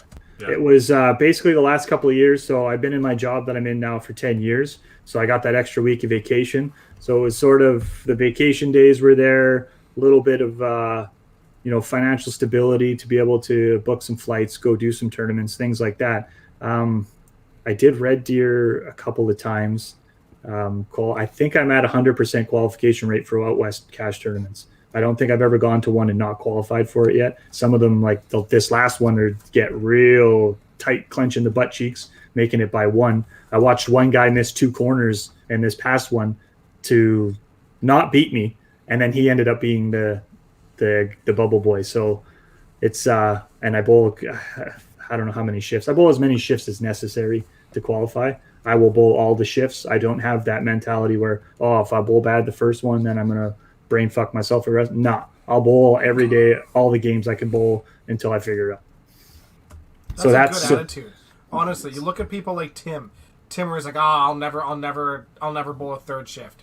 I'll never do it. And it's a defeatist attitude. And unless something catastrophic happens, and mentally you just don't have it at all. Why you're here for a reason? To me, that's a stroke. That's pretty much the only thing that's going to put me out. Is if my brain literally stops. Totally agree. You're there for a reason. You've been there before. You've been successful before. Why are you not giving yourself an opportunity to be successful? Yeah. That's and like for me, for example, for you guys, I know it's a little bit different. Some of the tournaments are closer to home. It's not a big of expense to get there. But for me, I'm paying 3 nights hotel. I'm dropping, $300-400 to fly. Why would I not throw that extra $200 in, $400 in to bowl those extra shifts? Because hey, I'm already dropping almost $1,000 to be here. Yeah. So I'm going to give myself as much chance as I possibly can to make that cut to get there. And that attitude. Right? That attitude's definitely helped me in some of them. Like the last couple for sure have been pretty tight and had to grind it out to the end. I think I qualified. I don't even when was it the one that I lost to Tyler, whatever one I came second in. Regina. Yeah, I qualified. I was throwing it, so I normally throw my ball 32, 33 miles an hour. I qualified for that throwing the ball 26. I literally slowed it down that much just to get pin action, and it killed me inside every ball I threw. But I did it for 8 whole fucking games. But you didn't do that in the step ladder. No. Why? No, because once the rubbers warmed up and the lanes dried out, I could throw the brick ball down there and it was crushing it. It was in the qualifying. There wasn't enough games on the lanes yet for my ball to. I would throw it in practice every time. Be like, is this ball working yet? Throw one shot. Nope. And we'd slow her back down. And my slow ball is not my muscle memory ball, so it's very difficult for me to toss. But thank God it went back to I could just go back to muscle memory because I needed it definitely for the final. Yeah. Now, yeah. So that year, Regina was your big tournament you had, right? That would have catapulted you into the tour finals. Yeah. Gotcha. That was that was the second place. I think I was kind of on the cusp because there was a lot of people that didn't bowl all of them. So there was like I can't remember what, I think it was like 8 to 20 or something in the standings. We're all sort of within throwing distance of each other, and it was pretty much that one that sort of shot me up to the top. I think I only bowled 2. Did I bowl 3? I can't even remember. Tim, how many tournaments did I bowl this year? You bowled 2 because you bowled 2. TPC and you bowled Regina. You yeah. So Calgary, yeah. Oh, okay. Yeah. Okay. Yeah. So having only bowled a smaller amount, I was really kind of clenching the cheeks for a top 8 finish to maybe give myself enough points to get me there, kind of thing. Yeah. Right. And you played well at TPC. I mean, you really sucked the first game of your qualifying. Then you got into the mindset, and then I think you annoyed the rest of the competition for the rest of the 7 games. Yeah, you shot something outrageous for that. Was that one where it was? I remember Daryl brought up the lowest game that qualifies, and which one was like most astounding to you. And I'm like, oh, this is a cool list. Didn't see my name on the list, by the way, the first time. And then everyone's bringing me up in comments. Oh, mention you in a comment. I'm like, why are they mentioning you? And then I looked. I'm like, oh, you loser. I think you shot 22.5 or something. I think. Yeah, I pretty much threw like for 7. Yeah. I threw like 21 my last 7. I remember my bar sales went through the roof, and I remember Greg was just so annoyed with you. He's like, Taylor, shut up. Yeah. Taylor, shut up. That sounds about right. For Greg to say that. Yeah. Even Johnny DeGrasse at one point said, man, you got to shut up. And I was like, oh, I better check myself before Johnny D wrecks myself. Johnny D saying something. Yeah, time. One thing I did want to say though, Taylor, is I love the mentality, especially for out of town people coming out to these tournaments. You know, like you said, you're there anyways. You might as well throw as many shifts as you possibly can. But the one caveat to that is a lot of people will burn themselves out in that Friday, Saturday, and they have next to nothing on the Sunday. You even see it anytime somebody gets through on the consolation, right? It's a later night, and you don't get out of there till midnight, 1 p.m. or 1 a.m. You're probably drinking pretty much the whole time, and then that big fatigue factor hits you the next day. So, as much as I would say, throw all 5 shifts at all these tournaments as you want, I would suggest to maybe taking a bit of a break in there, spread them out a little bit, maybe play both on Saturday if needed. But I love the mentality, especially for the out of town guys. Yeah, like I have my form is aggressive, and I know outward looking in, it looks fatiguing and draining, but to me, it's the way, like I hadn't seen what my backswing looks like for quite a few years of throwing it, and people being like, man, why are you trying to whip it so hard? And I'm like, to me, it's like silk, nice and smooth. Like, I don't know what you guys are talking about. And then I saw a video of me, and I'm like, holy shit. No wonder why these people all these years think I'm insane trying to kill the pins, because it's what it looks like. But it's ticked into muscle memory so hard that when the fatigue sets in, my approach doesn't really falter. The only thing that starts to happen, fingertips get a little raw, so I get more rotation on the ball, and my ball speed slows down. And you guys have seen my shot. All that does is make my scoring go up because I can keep a solid line. I slide in solid and have a very solid hold at the line. And as long as I can maintain that aspect of the shot, generally speaking, I can just continue going. As soon as I can't stay solid at the line, then just stick a fork at me and get me out of there. So dumb question then. Why wouldn't you do that more? If you find that scoring success, why wouldn't you try to go towards that as a standard shot? Because I have tried the slower shot. So over the last 5 years, I have played with a slow shot. It's still 26, 27 miles an hour. Its accuracy in that range is substantially lower, just because it's the muscle memory has been built over 25 years of this exact same shot. Trying to do that small edit in it on purpose is very difficult. If it's subconscious and in my brain, oh yeah, you're still doing everything you're supposed to be doing, but externally it's actually a little bit different, is the only way I've been able to have any continued success with it. Yeah, that's fair. Fatigue is an interesting thing. I mean, it's almost the same as being sick. How many times have you heard people being sick and going in and bowling really well? Or stuff hurt. like that. Or hurt, exactly. Yeah. Mentally you're not focused on everything all the time. It allows a little bit more muscle memory, and again, you don't overthrow it.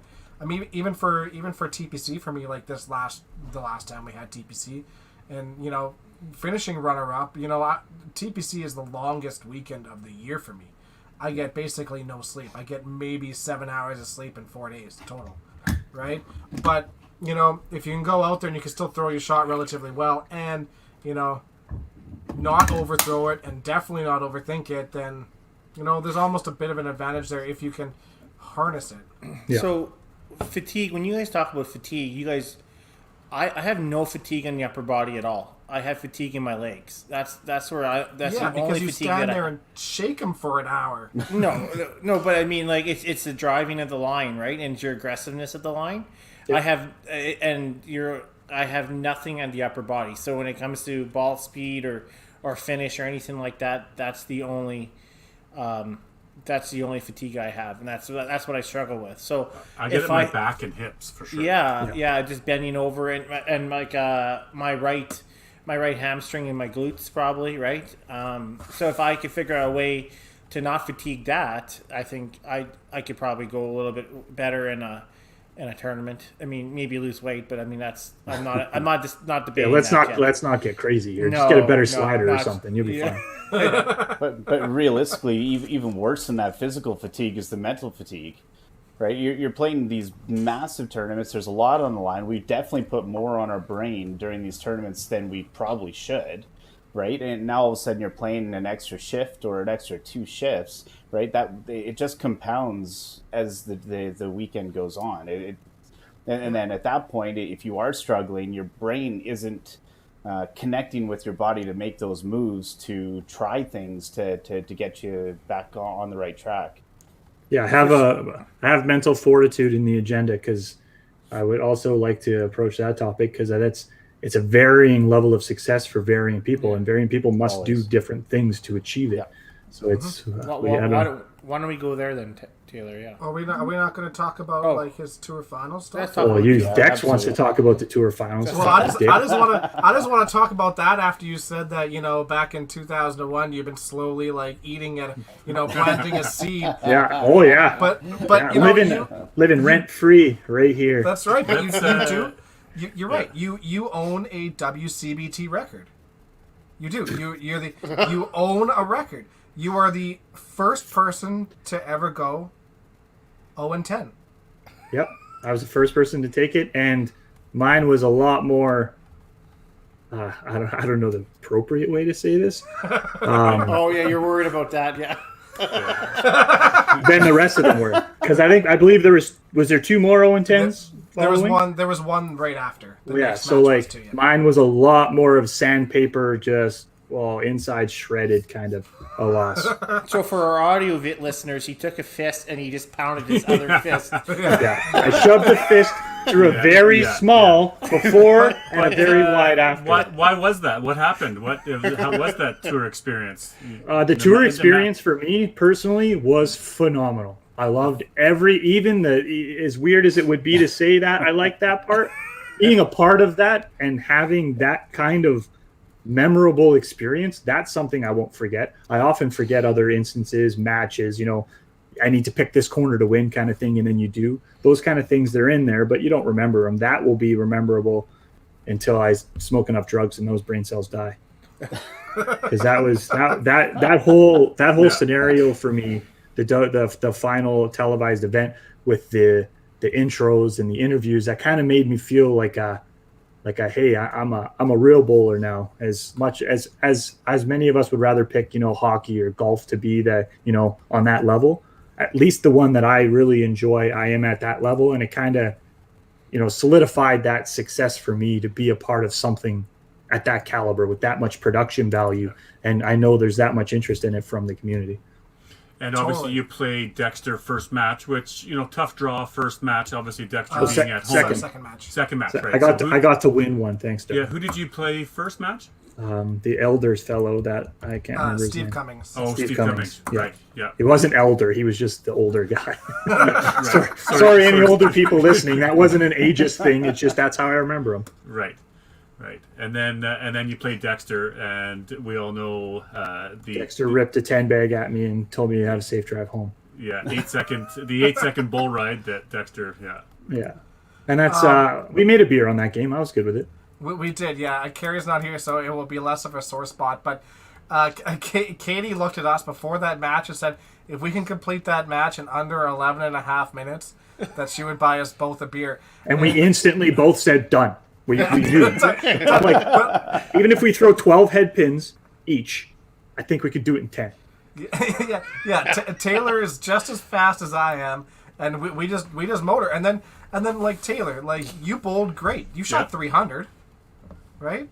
290 something, I think. I don't think. Yeah, you shot 300. So I had a shot to win 5 frames, and you were on a 10 bagger, so I had to bowl at least okay. Exactly. Yeah, you bowled good. We threw something like 17 strikes between the two of us. Yeah. Right. So that match was going to be fast, anyways, and I completely understand why Carrie wants us to go longer because we want to be able to showcase this for TV. I honest, but we're just really fast. I get the televised version, but bowling at that caliber, I'm not going to actively change my mental state to adhere to the producer's wishes because in porn and bowling it never really works good. So we're just going to do what feels good. CBC, we've heard that do that before, right? They did the production. That was the side of them that because what feels good as the entertainer is going to inherently transition better to the viewer because they're going to see, look, those guys are enjoying it. They're feeling good what they're doing, and that's going to get to the far end user as well. Yeah, absolutely. So I mean, we ended up finishing that match in 8 minutes 11 seconds. Yeah, and we got a beer. Well, and we got a beer, but you started talking about like other people seeing it, and you're feeling like you're at this level of caliber and whatnot. One of our viewers, Jennifer Haas, she has been doing a bowling component in her teaching grade 2s. Yes, I believe I've actually looked at that. I saw that. Yeah, so she has our match. She showed them our match between the two of us, and she actually has a video. I know it is sideways. Tell me if you guys actually hear anything when I do this, because I don't know if it's gonna work. I can't hear it. Yeah, no shit. Hasn't started yet. But this is the class cheering for both you and I, which I think is absolutely something super cool.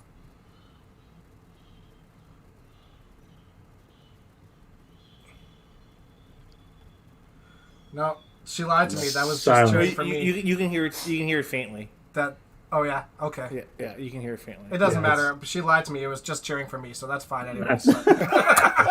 I know you're pretty good at bowling. That's ego fine. stroking. But it's super cool. The kids were absolutely into it, and from what I've been told, half her class watches our podcasts every week. So I'm sure it'll be fewer next week. Earmuffs. Just earmuffs. See, I put mine on when I showed up. I knew it was happening.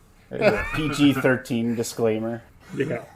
But yeah, it's super cool that the kids are into it and enjoying it, and that they can watch something like that and then engage in it and engage in people, and that's really what we're looking for. Deep down, I was hoping you were going to finish that out, throw the P up there because you lose to perfect. Hey, best I could have done was tie, but to have something like that in that scenario where you're trying to get it out there, like that kind of match is a very jewel to show people, right? Yeah. Oh yeah, this is kind of what we're looking for, and you shoot that out there, and it's it's something great to show them. Taylor, quickly. when you're up there, did you hear the announcers talk about a perfect game at all though?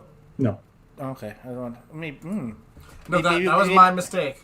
Maybe that was my mistake. Okay, maybe Dexter just set that up and threw Daryl underneath the bus. Maybe Daryl never even said that, Dexter. No. What Daryl said was, "Ooh, are we going to see 11?" Oh, okay. That's what he said. Oh yeah, okay. I take it back. I heard him say that, and in my head, I said, "I sure fucking hope not." That's what I said. Because I do remember that. I did hear him say it, and I'm just like, we need to go back into the audio vault to see that part. Yeah. But yeah, that was that. To go back to that whole experience, fucking, that was deadly. Other than that exact instance wasn't as deadly, but most of it was pretty good. Let's go, selfishly, I was kind of hoping the Ontario boys wouldn't make it out because I was alternate. We had our plane tickets. We were ready to go. That was awesome to see. Let's go to the mental fortitude, sort of how do you prepare, that sort of side of things, Taylor. I know you want to chat about that a little bit. So what type of things do you do, obviously, to prepare for an event or to keep yourself mentally focused? See, this is where I get into I've talked to our own bowlers here, and my mental game is drastically different than everybody else. It might be because I could be a sociopath. I haven't been tested, so I don't know for sure. But I have, back to my original comment where I said everybody else I bowl is garbage. I know I'm better than them, so I just got to go do it. That kind of mindset to me, as rude and dickish as it sounds, and I know it does, it sounds conceited and arrogant as fuck, and I get it. But that mindset, all of us have, to some varying degree. Maybe your wording's a little more Disney than mine, but everyone who bowls at the caliber that we're bowling at has that sort of mindset somewhere. It's in there, they draw on it, they think of it. And if they don't have it, they're not at this caliber. It's almost a moot point at that. You can't be one without having that in there. And I just wanted to know sort of what everybody else's mindset was, how you view yourself. I actually wrote down, where did I write it? I wrote it a lot nicer down here than what I just said. So do you think you're better than everyone else? Being that if you had a 5-game match and you are bowling at your best, can anyone beat you? Anyone. 5 games, you're bowling your best. Everything feels good, pins, balls rolling good, you're knocking everything down. Can anyone beat you? Yes or no? No. No. Tim's out. He hesitated. The answer's no, Tim. No, The answer's no. No, it wasn't even 50-50, Tim. No, but Weber.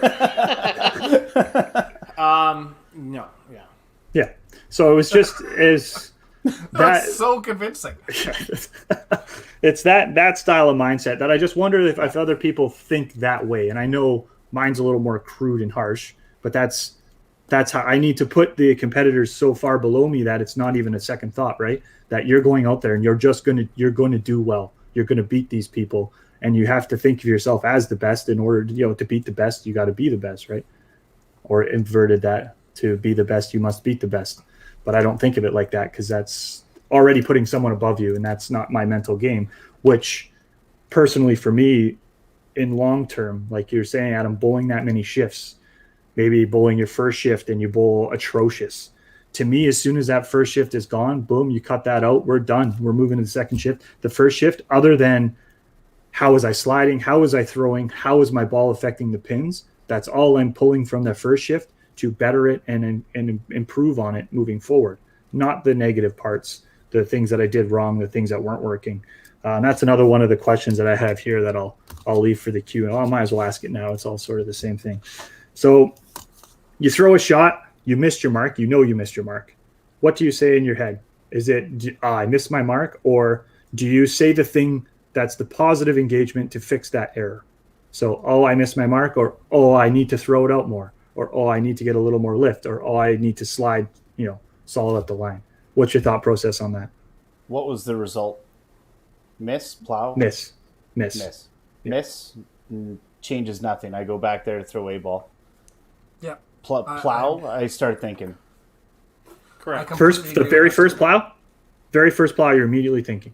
Well, no, you're talking what's the mental after you throw that one shot, right? Yeah. If you go up and you plow, you Sure. immediately start thinking about the plow. No, what was wrong with it, right? Go pick your pins and then come back the next frame normal. Okay. Right? Yeah. But if I miss the middle, well, my second ball doesn't change from my first shot mindset. Yeah. Yeah. Okay. So you're not focusing on the wrong. You're focusing on do the right. Right. Yeah. So I'll tell you, like, if it's for a corner, 9 times out of 10, I'm pretty good at, if it's not in my right corner, but say it's the left corner. If it's the left corner, I'm lighting it up, playing well, and I miss that corner. Usually I look at myself and be like, I haven't missed one yet. And then I get mad. I'm like, man, you're a fucking idiot, because I said to myself, I haven't missed one yet. Yeah. And then I miss one, Get a and little I'm like, superstitious about it? I'm superstitious that way. Yeah. Sorry, Tim. Could you keep the swearing down? Yeah. Okay. I'm not gonna lie. Carrie's really gonna love podcasts when he listens to it tomorrow. Yeah. No. It's absolutely fine. But yeah, I agree pretty much completely with Weber. You know what? If you miss the Shocking. middle, yeah. If you miss the middle, you made a mistake. But obviously it was a larger mistake. It's not, and those are going to happen. Like that's just the nature of the sport, right? So there's no point in sitting there and being like, you're an idiot. You did this wrong. Blah blah blah. Just go back and throw your normal shot again. Because 9 shots out of 10, that's the shot that you're going to make. Right? Yeah. You just do the one that wasn't. So it is what it is. If you start punching, one punch could be bad location, could be bad lift, but that doesn't mean that's indicative of every shot that you've thrown so far. So you kind of let that slide for a little while, and then you start making some changes. But it's all about the quick analysis, and yeah, I totally agree. No negative thought processes. You don't want to sit there and be like, you're an idiot. Stuff like that. It's just unproductive. It surprises me how many people get stuck in that negative hole. Yeah. They just, as soon as they get in it, and it just grabs them, and then it just sucks them down. And some people, they can't get out of it. And it always baffles me because I don't have that side and I've never experienced it. So having not experienced it, I don't, I can't relate to what they're saying. It's just shocking to me that why would you focus on the negative so heavily when you need that's obviously it's state of mind. If you're thinking it, you're going to make it happen, regardless if it's positive or negative. If you're stuck on the negative, I missed my mark. And then you're going to go up. Guess what? There's probably a good chance you're going to miss your mark again because that's what you're thinking about. Especially if it's your last thought before you're going to take that next shot, right? But I have gotten in that mindset a few times. What really bugs me and what gets me going is I'll throw that first head pin. I'll kind of identify one of maybe 2 things that probably went wrong with it. What really bugs me is the next frame or a couple frames later, I'll go do the exact same mistake. And that's what gets me frustrated because I've already identified it, but I haven't been able to correct it. Yeah. And that's when I'll get frustrated. The misses, they happen. It's usually a speed thing or something easier. Yeah, so that go ahead. So that leads into do you have? Sorry, I do have to say, when you're playing a qualifying shift, or say you're playing a qualifying for the Open or for Masters or whatnot, I really love to see when people playing around me are very animated and very negative or very animated, I guess you can say. And they're just you can see them like all throwing their towel or doing all this other stuff and does that bolster you? Does that make you feel better? It does because I can smell the blood because I all of a sudden I can be like, yeah, okay, I don't have to worry about that guy. That guy's done, right? And you know what?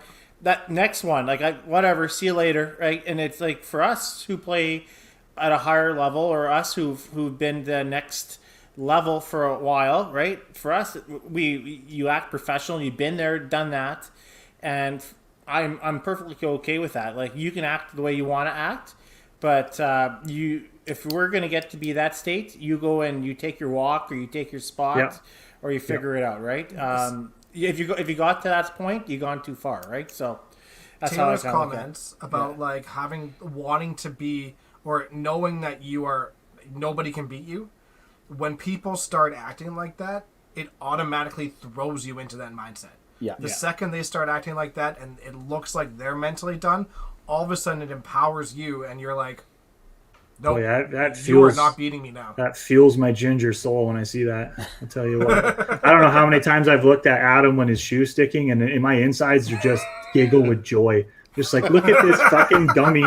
Can't get his slider to work properly. And here we are bowling at a national event. And then a part of my brain's like, yeah, but he's doing something in singles, you fucking loser. And then I'm like, shut up, brain. But it's you just see it, right? And I see him do it, and it just makes me feel better. So thanks, Adam. You do it lots. You do it lots for me. I have lots of shoe issues. I watched you cut a whole new slider and slide 50 slides on it, and you didn't even throw a ball. I'm like, that dude's going to wear that fucking slider out before he even gets to bowl. Taylor, try bowling on his team with him. No fucking thanks, buddy. No. No. Hey, do you want to trade Greg for Adam straight up? I mean, they both have their own issues. Greg's a little more. He takes his mess to the back.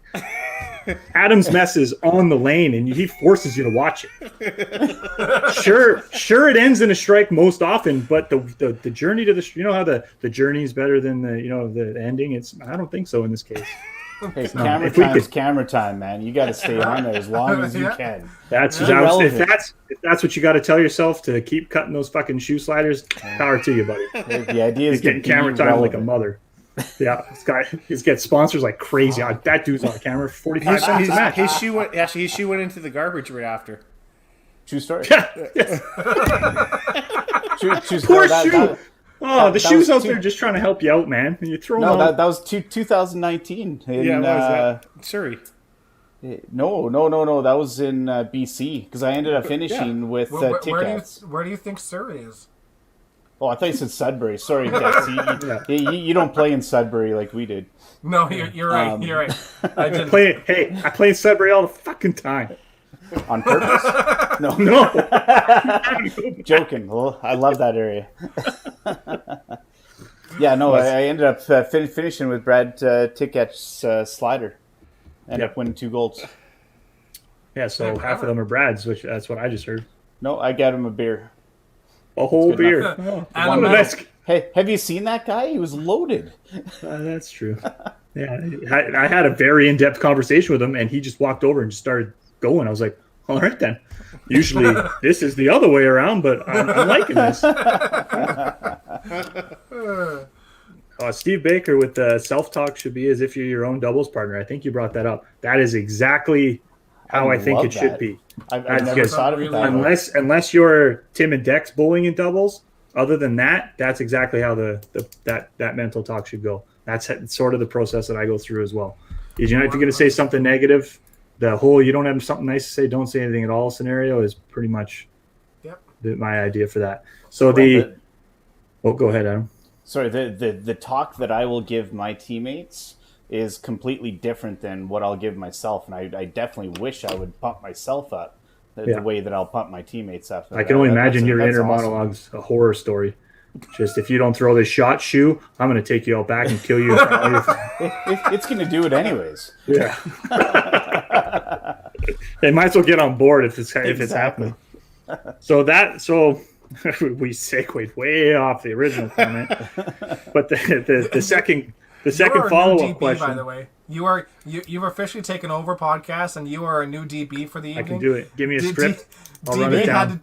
DB unfortunately had to take off. There was a bit of an emergency at the office, so he's out for the evening. So Taylor, you're in. I can follow the rest. We're good. So that leads into my aim small, miss small, mark size in general. Do you aim for 1 board, half a board, tip of the arrow, 6 inches, half the lane? Go. I look at 1 board, but if my ball's between the middle 3 arrows, it's got a chance. So you look. I've got 9 board error. So you throw almost, because we're brick throwers up the gut. So that kid, you're the same as me. That makes sense. What about I you used two to be. fluffer bowlers over there? I aim between the middle arrow and the arrow on the right of it, and if I get it there, that's what I aim for. I have my target, and ever since TPC 2010, I lose my target partway through my shot. So I have I aim for an arrow. It's the third arrow from the right. Well, at least right now. Like my line will change, but most often it's third arrow from the right. And step 2 or 3, I no longer look at the target. And it's nothing. It's not a conscious thing. It's a subconscious thing. But everything kind of goes to mechanics. So, and if I know that if I watch it go right over the target, I will punch every single time, every time. So, I definitely have I have an area, I would say, and it's probably a 6 or 7 board window where I have a chance. Yeah, I don't know, wherever the center arrow is, you take that out and the next 2 arrows, I don't know how many boards are in between those 2 arrows. That's big. My mark is this big. Yeah, so same. I stand in the middle, throw it up, and if I land directly on the center arrow, then we're in trouble land because it rolls up the center board the whole way. But now the difference is you do throw it up the gut. So I come from a bit of a right to left, like kind of a slow hook. Yeah. And mine's very similar to Dex, where all of a sudden, like my biggest issue is walking straight towards that target. So typically I'll end up walking a little bit further left. Now, my area doesn't turn into an area at that point. My board actually moves mentally if I'm further left. So I'm still looking at a board, but all of a sudden it'll end up moving with me. So Dex's probably turns into like a 3 or 4 board area. Mine will still keep that same board. But depending on how my feet are, all of a sudden, my target changes. So you slide. It's the same idea. You're sliding right to left or left to right? No, so I'll basically start my approach basically pretty much up the gut, and then my goal is to essentially walk about a dot to the right to essentially throw over the arrow to the right of the center. So you intentionally walk crooked. No, it's a straight line over there, right? But usually everything's in my first. No. It's not a crooked. It's not a crooked walk. It's directed towards that. Every once in a while, you'll see me end up moving my shoulders out, right? And that's to essentially open it up, so I'm walking towards that target. But usually it's all in my first step. No, I do that exactly, right? Yeah. So everything's dependent kind of on my first step. If I'm step a board left, 2 boards left, all of a sudden my spot immediately moves 2 boards left. Because you can feel that you're exactly that where my step's going, right? So it's also why I plow a ton, right? Because it's just not good. But my middle percentage is 90 plus, right? Yeah. So as a fellow chucker, have you ever thought of moving those 3-ish boards to the right and walking dead straight with the wood? Yes, I'll miss left more often than not. Because the compensation from the angle. Yeah, I'm still walking left. It's always been my mechanic issue, right? Yeah. So Wes Swallock's got the same thing. 1, 2 is straight. He slides 7 boards left. Yeah, but remember, on just the slide, way over there. So Taylor, when I met Wes, we went to Saskatoon Bowling School. We're in the same group back, like when we were when we were both 16. So this is 15 years ago, right? 20. Anyways, but he never had this out here. He had that for only like a year. The pizza delivery, we called it. The hot and ready coming from Wes Swallock, 15 minutes or it's free. Yeah. We bowled in Red Deer. That was the year we went to Red Deer. And he hit the ball return on his downswing because he was throwing for his left corner and he's coming opposite lane and he went. And once he did that, he's like, okay, well, I guess I can't do this anymore. And then that's when he put the pizza away and brought it back to a normal shot. Yeah. Wow. He said it was just it's kind of just started to creep that way, and he was having some issues scoring, and it felt good, and it was scoring, so it just kind of over time got a little worse, and then all of a sudden he's holding the ball behind him like he didn't intentionally do it. It was just kind of happened, and then obviously he self-corrected. That's my twist, but then it comes back. So I couldn't imagine being that far out.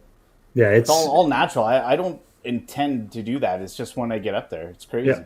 I'm a firm believer of anything that you do on this side of the line. You can bowl as weird as you zigzaggy, doesn't matter. As long as you do it consistently, it is irrelevant. Yep. Exactly. You're absolutely right. Yeah. Yeah, if you ever see Weber frustrated, it is always because he's walking left. Well, Yeah. Always, and he can't. He'll get into it, and then he won't stop. He can't, and then you get madder and madder as you're doing it. It's the slide left. So Yeah. even if I feel that I'm walking straight, I can't get over the shot. All of a sudden, it'll slide out a little bit. And it's plow every single time. Yeah, because as soon as you slide left, that brings your right shoulder down. and to have an immediate result based on something you know you did, it's already making me mad, and I don't even do it. Yeah. Like if I could feel the slide and let go of the ball, and well, you and I both know as soon as that ball's out of your fingers, you're almost certain where it's going. There's not a lot of variation that's going to happen on the way down. So as soon as you let it go, you're like, fuck. You know, wait till you get old. The ball slows down a little bit, and you get a little bit more chance. I can't wait. You just wait. When I'm 45, you're all toast. My shoulder will be like half blown out. You're just throwing soft 24s down there. It's going to be something. That goes to our next one. Feel or precision. Area or precise. We kind of already went over it. Adam starts very specific, gets somewhere, sometimes slides left, knows that. What about the Wisemans? Feel 100%. Like, and I've talked about it lots on this podcast, but for me, the biggest, like, I am always looking for the biggest room for error. Yep. And that doesn't come with precision. Though those two things are polar opposites. I am looking for what I can do to get away with things if things happen. Yeah. How can I mess up the most and still have the best result? Successful? You're exactly right. So yeah, it is about feel, and you know what? Everybody knows that if you release the ball the right way and you could feel it, you could feel that instantly, and it doesn't matter where you hit. That's a strike. Right, so do you start? I'm trying to get to that feeling. Do you start in the same position? So say you find, I know you've mentioned multiple lines. I'm sure we all have multiple lines, but do you start, heels in the same spot every time, toes on the same spot, like a anchor point for your beginning, and then feel it from there, or is even that beginning fluid? Everything's up in the air. Everything could change. So. I mean, at least feet wise, I try to maintain the same sort of delivery from all angles, but feet wise, like, okay, I usually start, third dot to the right of center, so like way right, and then I'll make some small adjustments in around there, board left, board right, depending on where it is, depending on where I go, I'll throw 5-10 shots of that, and throw pocket shots or a touch thick and get nothing, and I'm like, nope. Change. So I'll change lines, or I'll change a ball. I'll probably switch to a ball first, and then see if I get a better pin reaction. And if that doesn't work, then I'm probably going to go way left and see what happens there. And if that doesn't work, I might go out the middle. And if that doesn't work, I might move back. So, but I'm all trying to keep this. I'll just try to backwards on the approach. Oh, so I might further back. Give you the ball more time to spin. Yeah, okay. To roll out, because there's lots of centers where I get to that isn't indicative to scoring with the high rev rate. So I move back to try to make it so that it rolls in a little bit more. Yeah. I've had to do it a few times at Paradise. I had to do it at Chinook. I try to do it in Red Deer every once in a while too, because the end of a end shot seems to work better. So it's just an easier way of removing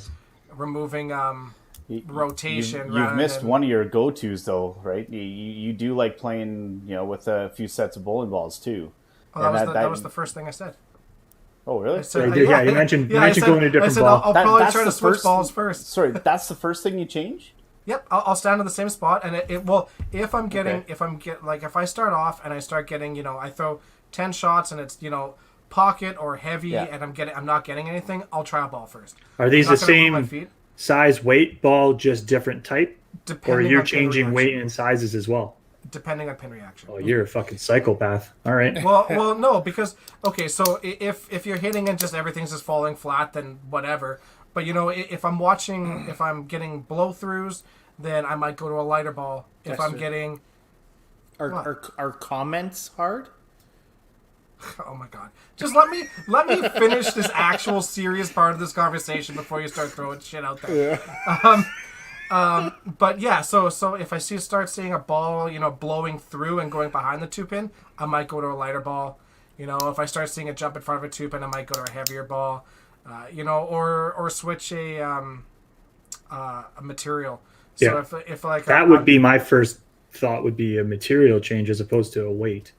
because I find soft rolls tend to grab the bands a lot more for me. Yeah. So I try to avoid them for the most part and go with something with a, you know, a Very star true. line with a Something acrylic harder, yeah. coating on the outside, or a urethane ball, or I'll switch to a harder ball that'll try to keep the pins down a little bit more too.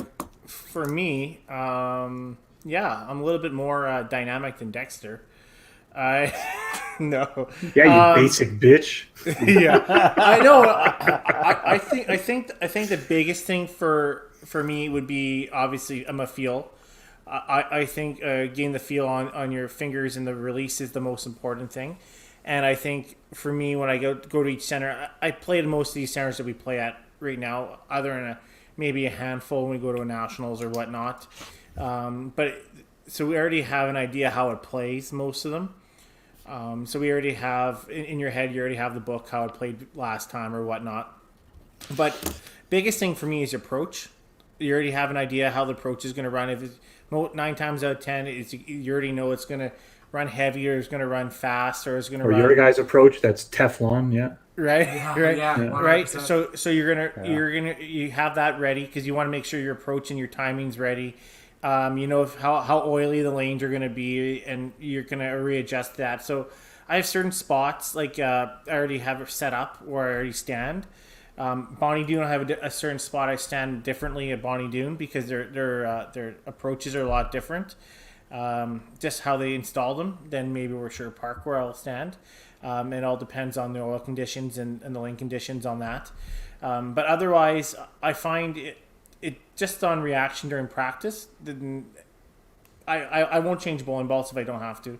Obviously, I have made a change once in a while if I'm super desperate. But I find if I can get to the pocket, and if I can get my feeling on my hand and get my rev rate, I guess you can say, in 5-pin, I can be able to score anywhere on the head pin. That's how I kind of feel with it.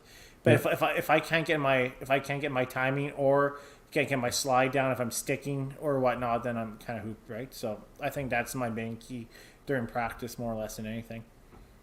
Well, that led me to a question that I didn't even think to ask. Does anyone change their foot approach speed? Do you change your approach at all throughout a tournament? Like, as in timing, you start step, slide, or steps, however many steps you do in slide. Do you guys adjust that at all? Walk faster, slower? Not actively, no. Not on purpose? No.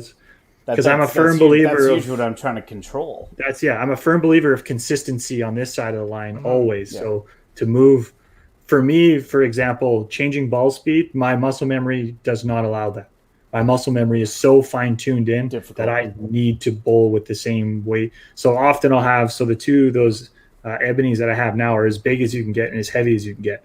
You go throw those 2 shots and you throw a house ball for a 15 count, I'm zinging that fucker in the ditch every time. Because it's smaller, it's more often, it's going to be smaller. House balls typically are smaller and lighter for the family, dynamic of a bowling alley. So those are way too light for me.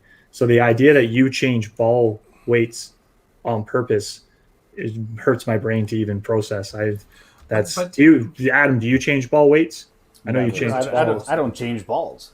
You always have the same ball? No, don't I rotate throw those? And the only reason for that is it's the exact same feel off the fingers every time. Yeah. Okay. So unless like the lanes are like ridiculously dry, and all of a sudden I've got to go to a bit of a straighter ball, I won't even consider that as a change in my mind. Yeah. Right. But that's totally. I think that speaks more to guys. our forms, because like our 2 forms comparatively to the Wiseman's is a bit different. Because I've never changed balls unless I broke a ball, in which case it's pretty tough to bowl with a busted ball.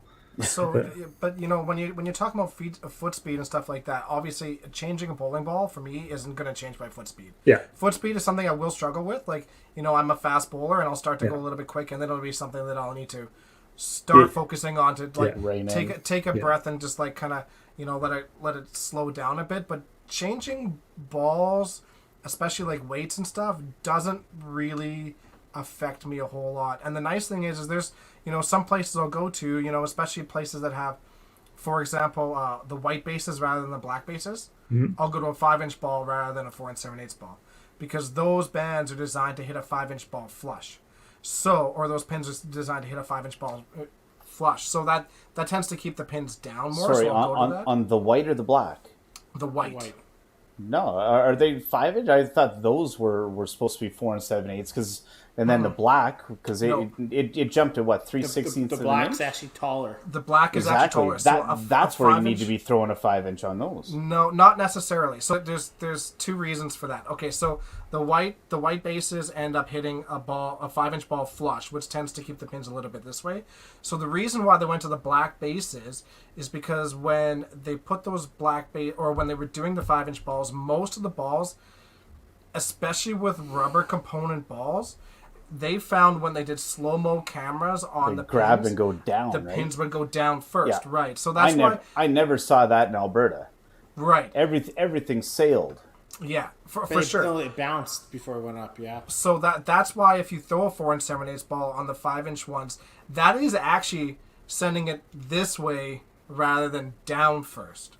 But if you're going to the white bases, I use a 5-inch ball so that a harder ball that doesn't have the rubber to try to keep those pins down a little bit more. So, but the nice thing is if I'm going through a tournament and I'm throwing the 5-inch balls, 10, 15 games in, my hands start to swell, my knuckles start to swell.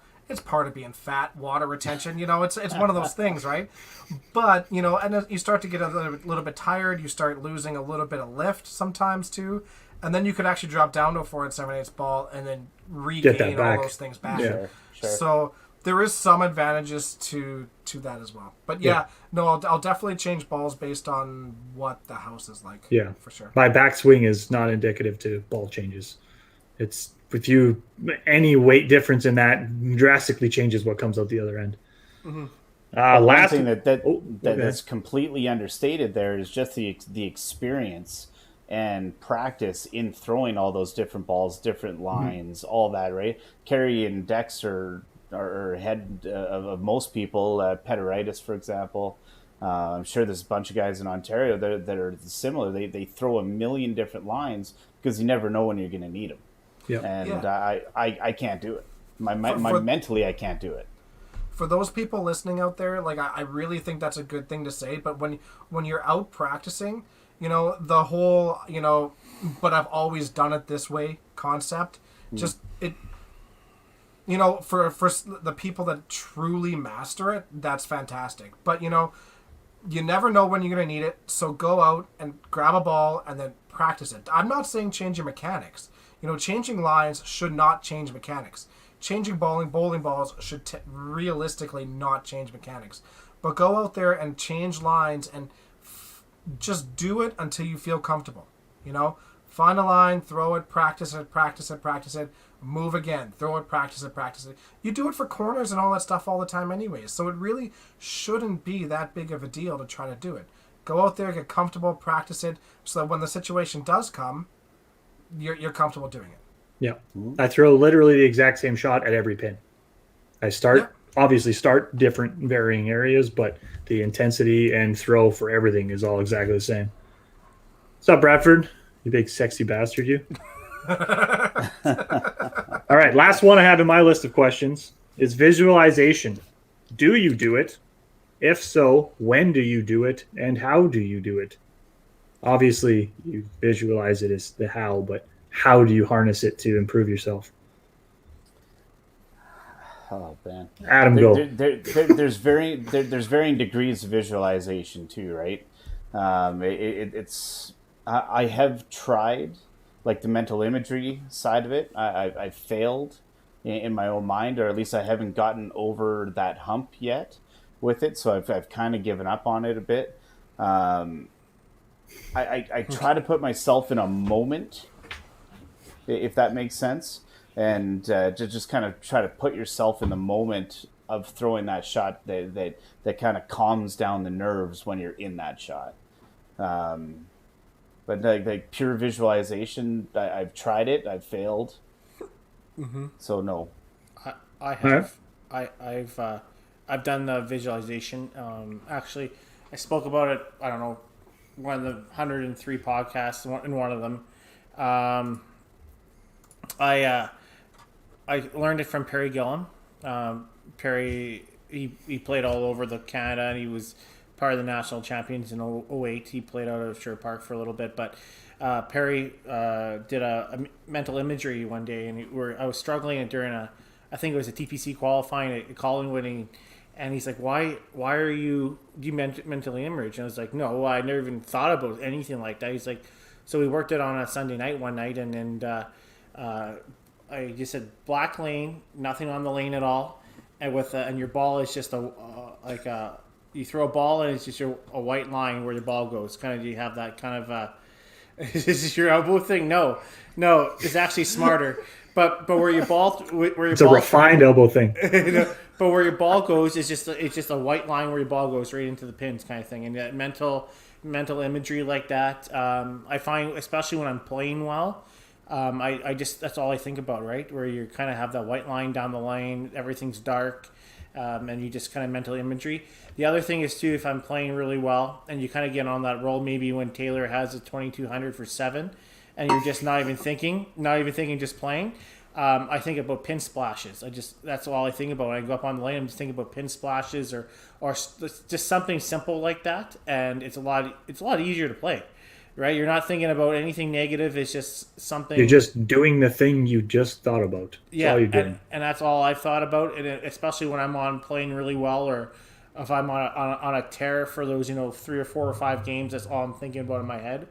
If I hang a corner, that's fine. I'll pick it, and on the next ball I'm up there, I'm thinking about pin splashes. I'm thinking about something like that, and that's sort of how and it's worked out very well for me. Yeah, when I'm doing that. I'm kind of like Weber in this way. Yeah, I've wanted to try, and I'll do what Tim says. Like, yeah, Tim's, for now, I'm coming. Don't worry. Yeah. Tim's thought process is really good. That visualization is a major tool to a lot of super high-end athletes. Mm-hmm. I'm a person that really lives in the moment with pretty much everything.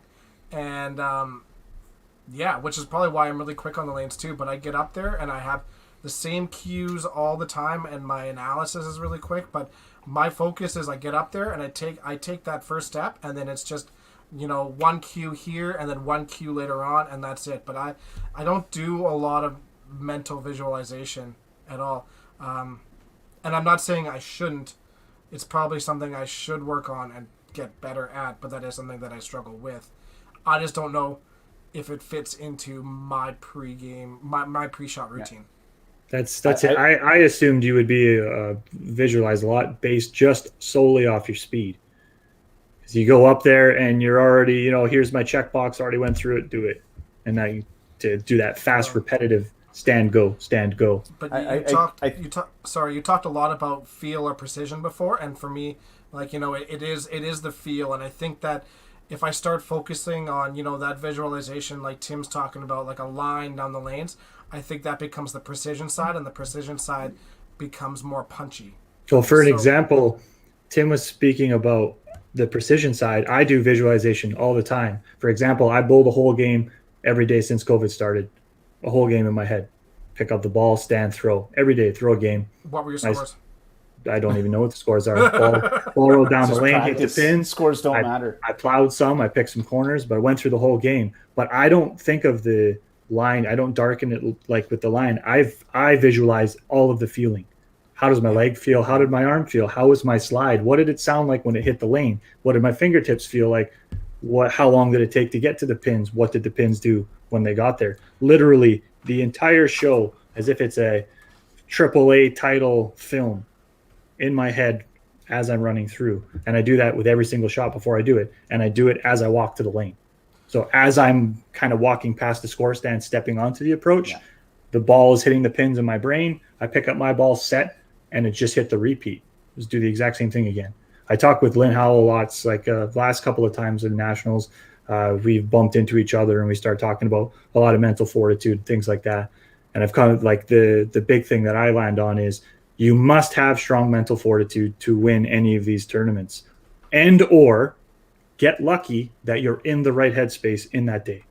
Because there are people that are very good bowlers that I would not say have a strong mental game, that have a very finicky game. Like I could go up beside Adam and do a couple, oh, my shoe's real sticky, Adam. I don't know, these lanes. And it's probably going to fuck him up for a little bit. He'll get over it and go. But there's some people that would fucking bury their whole day because they're going to be thinking about, was his shoe sticky? Or if they know me, be like, well, he's a fucking asshole. Did he do that on purpose? And they're going to think about it, right? Where there's a certain aspect that they might be able to wash that out and get in the right headspace. But in order to be there consistently, Adam, which you are, so I will take back my previous jab, consistently be there, you need to have a strong mental game, whether it's visualizing the line on the lane, what you're doing, or anything else. The visualization is not technically a part of the mental game. It doesn't have to be, I should say.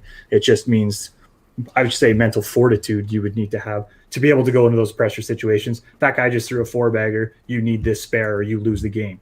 Kind of those scenarios to be able to pull through.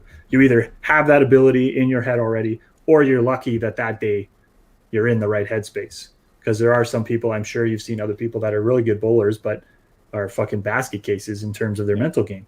Something happened somewhere, that light flickered, and night, this whole frame's fucking ruined because they're just thinking about whatever happened over there kind of thing.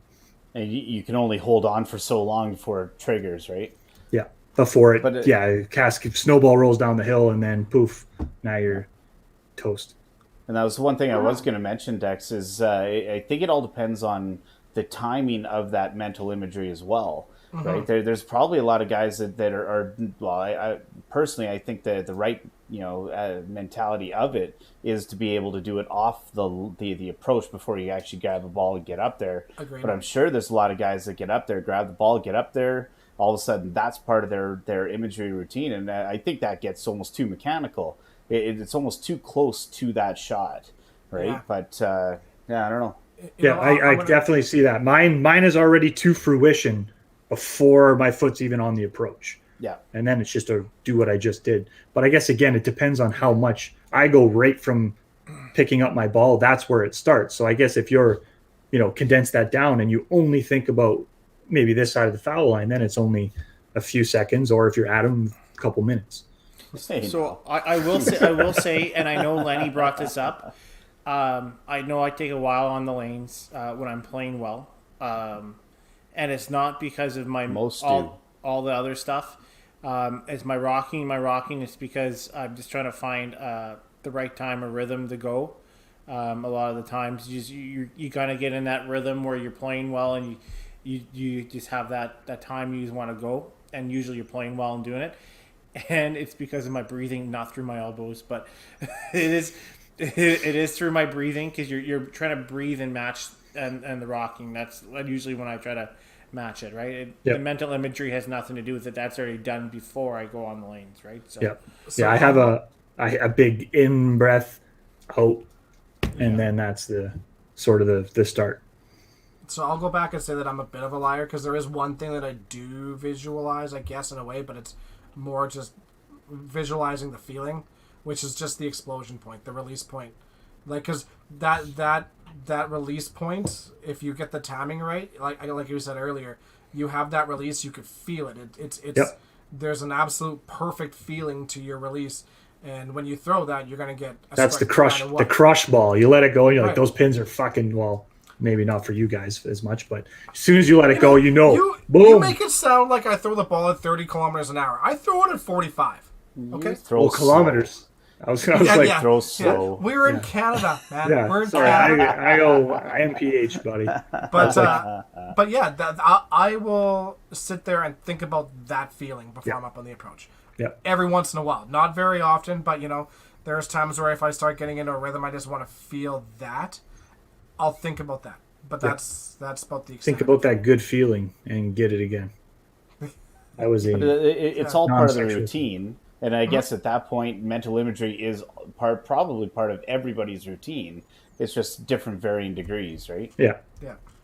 Yeah, to get any level of consistency, there has to be some sort of mental preparation for said thing. Just varying of how much. Mine is excessive detail, whereas Tim has everything's blacked out and he's thinking of just an individual line. same outcome, the same end goal, just different process to get there. Yep. But that small aspect allows me to put my heels down, and then I'm just basically playing a memory, and that is my muscle memory. I'm playing what I just thought about, and my body knows what to do. I don't have to think about it. I have no mental game in my approach. I literally hit the autopilot, and off she goes. But that's the benefit of throwing the exact same ball for as long as I have. I don't have to worry about. I walk as straight as I possibly can. I think I have a half a board variance at most from where my toe begins on the board to where it ends at the end of the lane. I wish.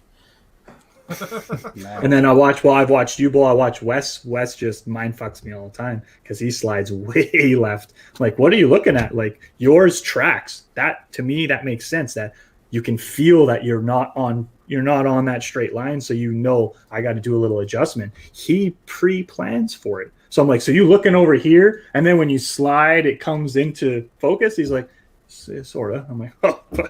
So when he slides like way over left, I'm assuming left. Yeah. He's right-hander. Yeah. Is he throwing a hook or is he throwing back? He throws back up. Okay, that makes sense to me. He Okay. slides to the left, but he starts. I'm throwing hook doing that. Yeah, that's Right. Also bonkers. Yeah, it's not good. It's I can see the variability in it and why it would be easy to make very repetitive, painstakingly obvious mistakes. Because as soon as you do it, you're like, and then you plow. Oh yeah, I'd light that place on fucking fire. And Yeah. That's the worst part. You know what the mistake is and you can't correct it. That's when I get frustrated. Yeah, I could going see back to that whole. I have a couple every now and again where I play the video in my head, do exactly what I did and miss the middle. And then my brain's like, what? Like kind of skips for something like, you just did everything perfectly and you missed the middle. Every once in a while, like 1 out of 1,000 balls, I do that. And my brain I have no idea. Could not tell you. Unless somebody was video recording, I don't know what happened. Yeah. Thankfully, it's a small amount of times, but it does happen. Yeah. Speaking of video, that's one thing I plan on doing these first few months is I'm actually going to start videotaping and try to actually correct the errors. Because there's going to be a lot of them after such a layoff. Yeah, and then for me, that's where the mental visualization, I think, helps me comparatively to some other people that may be more technical. I can bowl those games in my head, and then I can transition that to actually doing it relatively quickly, and also standing in the middle and throwing the ball like a crazy person. There's not a lot that can go wrong. I could plow 100 times, but I'm still going to be in that ballpark pretty fast. So the turnover, if we could have a high-end cash tournament like right away, save me a couple of spots in there. We do July 24th. Well, that's too early for me. Too early. Big time cash tournament. Yeah, I want like 10 G's for first. None of this small stuff. Come on. Yeah. All right. Do you have more questions for us, Taylor? No, that was it. I ran through them all. I actually got a couple extra ones there based on some of your answers. Perfect. Honestly, that was absolutely awesome. That's good. Thank you. That was really good. Yeah, that was really in depth and insightful and deep, and I don't think anyone expected that from you. No. That's what Tyson Nelson said. You have a mental game, and I was like, that's the key. I don't. Well, we did have one more topic, and Yes, we already we do. talked about it. Honestly, we had another Thunder Bay guest on earlier. Greg DeGrazia, honestly, there's no, you suck compared to Taylor. Right? Yeah. If we're gonna compare podcasts, yeah, for sure. Gonna have to put an 18 advisory on this one though. Yeah, 100%. Greg actually reeled it in really nicely. Yeah, he was very good. I don't understand why. He wasn't even live either, right? So No, but that was before. That was before when Carrie was like, no swearing, guys, and he'd go back and he would edit and he would put in bloopers or just cut it out completely. And Oh yeah, I had a whole. I was wondering if I needed to put my work filter on for the call because I do training for hundreds of people, and there's a part of my brain that just is pain all the time when I have to do that. I do want to say we love Greg to death. absolutely. We talk all the time.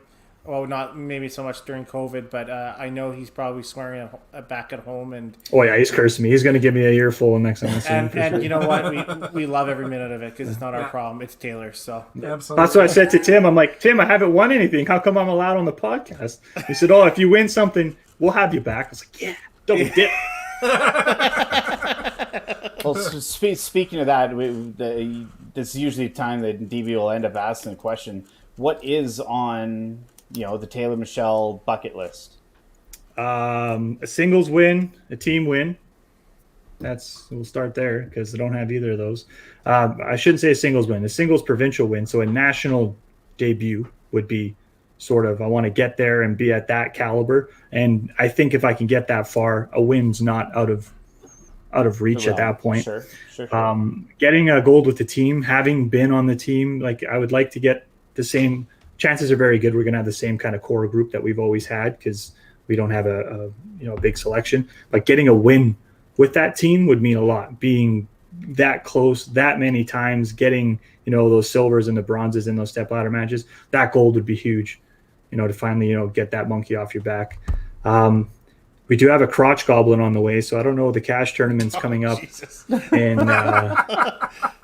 the fur early coming in terms of these ones coming up right now. But I'm gonna try to get to them if I can. My wife basically said, "You're not fucking leaving me here with that." It'll be your last chance. Just heads up. What I said was, "We'll just ditch it on the grandparents. You can come too." And she said, "Okay." So I might be there. We'll both be there. Yeah. It's due in November, right? October. Oh, okay, yeah. Now, if you ever I met Taylor's wife at Regina. He was on our dream team. We kicked Weber off, me and Carrie, for Taylor. And I was fucking atrocious. I want to point that out. We kicked Adam off for Taylor. You, right? you did not. I left willingly. Okay, we don't. Anyways, we kicked Adam off for Taylor, and we met Taylor's wife. And if you think Taylor. If you think Taylor his wife's really nice, and she is super nice, but has a filter, no, she's exactly like Taylor. Yeah, well, she's way meaner than I am. Yeah, she walked up to Taylor and said, "You fucking suck," and just went off on him. And I was like, "I like you. Like, you're awesome. Like this is exactly I understand, right?" So yeah. Finally got to bowl with somebody from out of town. She's like, "You're fucking ruining it." two peas in a pod, right? I was like, they're made for each other. Perfect. Right? They're perfect for each other. Yeah. Yeah, she's awesome. So, shout out to her. She was great. Hopefully, you'll see some more of her in these cash tournaments upcoming. I hope so too. Yeah, absolutely. We'd love to see you. Yeah. Well, Taylor, we want to thank you for coming on. That was absolutely awesome. It was definitely This was they joke a lot about 5 pin after dark, and this was like 5 pin after blackout. This was 5 pin 5:40 a.m. Let's go. But honestly, that was great. We really appreciate you coming on. As always, it's always great chatting with you. If you want to hang around for a bit in the background, we'll chat after. But I'm gonna boot your ass out now. Sounds good. Thanks for having me, fellas. See you again when I win something. Yeah, sounds good. Thanks, Taylor. Crush monster. Jeez. What a guy. You've never heard that? No. The Crotch Goblin? You've never heard that? That's funny. No, that was great. Like, I mean, he is one of the most vulgar people I've ever met. But and he calls himself a sociopath, and he's called himself that on multiple occasions. But as much as he tries to play it off as a degenerate, he is one of the most morally sound people I've ever met in my life, and he's super intelligent. Extreme. And he understands everything really well, and he's a great person to have around. He is. It's funny how he says 50-50 people. The people that don't want to have him around are the people that just don't like swearing. Get over it. He's an absolutely awesome human being. It was great to have him on, and that was one of the most insightful portions of podcast we've had since we've been shut down for COVID. So that was fantastic. It was excellent. Yeah, he was great. I first met Taylor. I think I didn't even know who he was. I was talking to Greg, and he grabbed my crotch and said hello. That was him walking. So I think that's how I met Taylor. I think at one time. That's instant friendship. Instant friendship. We bonded. We bonded real good. But he's absolutely great. Good friend, and you can tell by his insight with everything. He's highly intelligible, and he knows his stuff. So he's highly intelligible. Yeah, you nailed that, Tim. Yeah. Timism. We got to do a draw, don't we, Dex? Yeah, we do. Did that pop up? I don't know. No. My screen Not went on crazy. our end. Okay, so we're going to do the All-Star draw now. Once again, we'd like to thank All-Star Bowling Sales for once again sponsoring our podcast. It's a huge help financially for doing all this stuff. So thank you, All-Star. We will add this on here. We have 25 entries this week. Let's see who we're giving this away to. Adam Weber's in there. Hell yeah. Hey, I'm not part of this. I can win, right? You are absolutely Oh. part of this. Kelsey.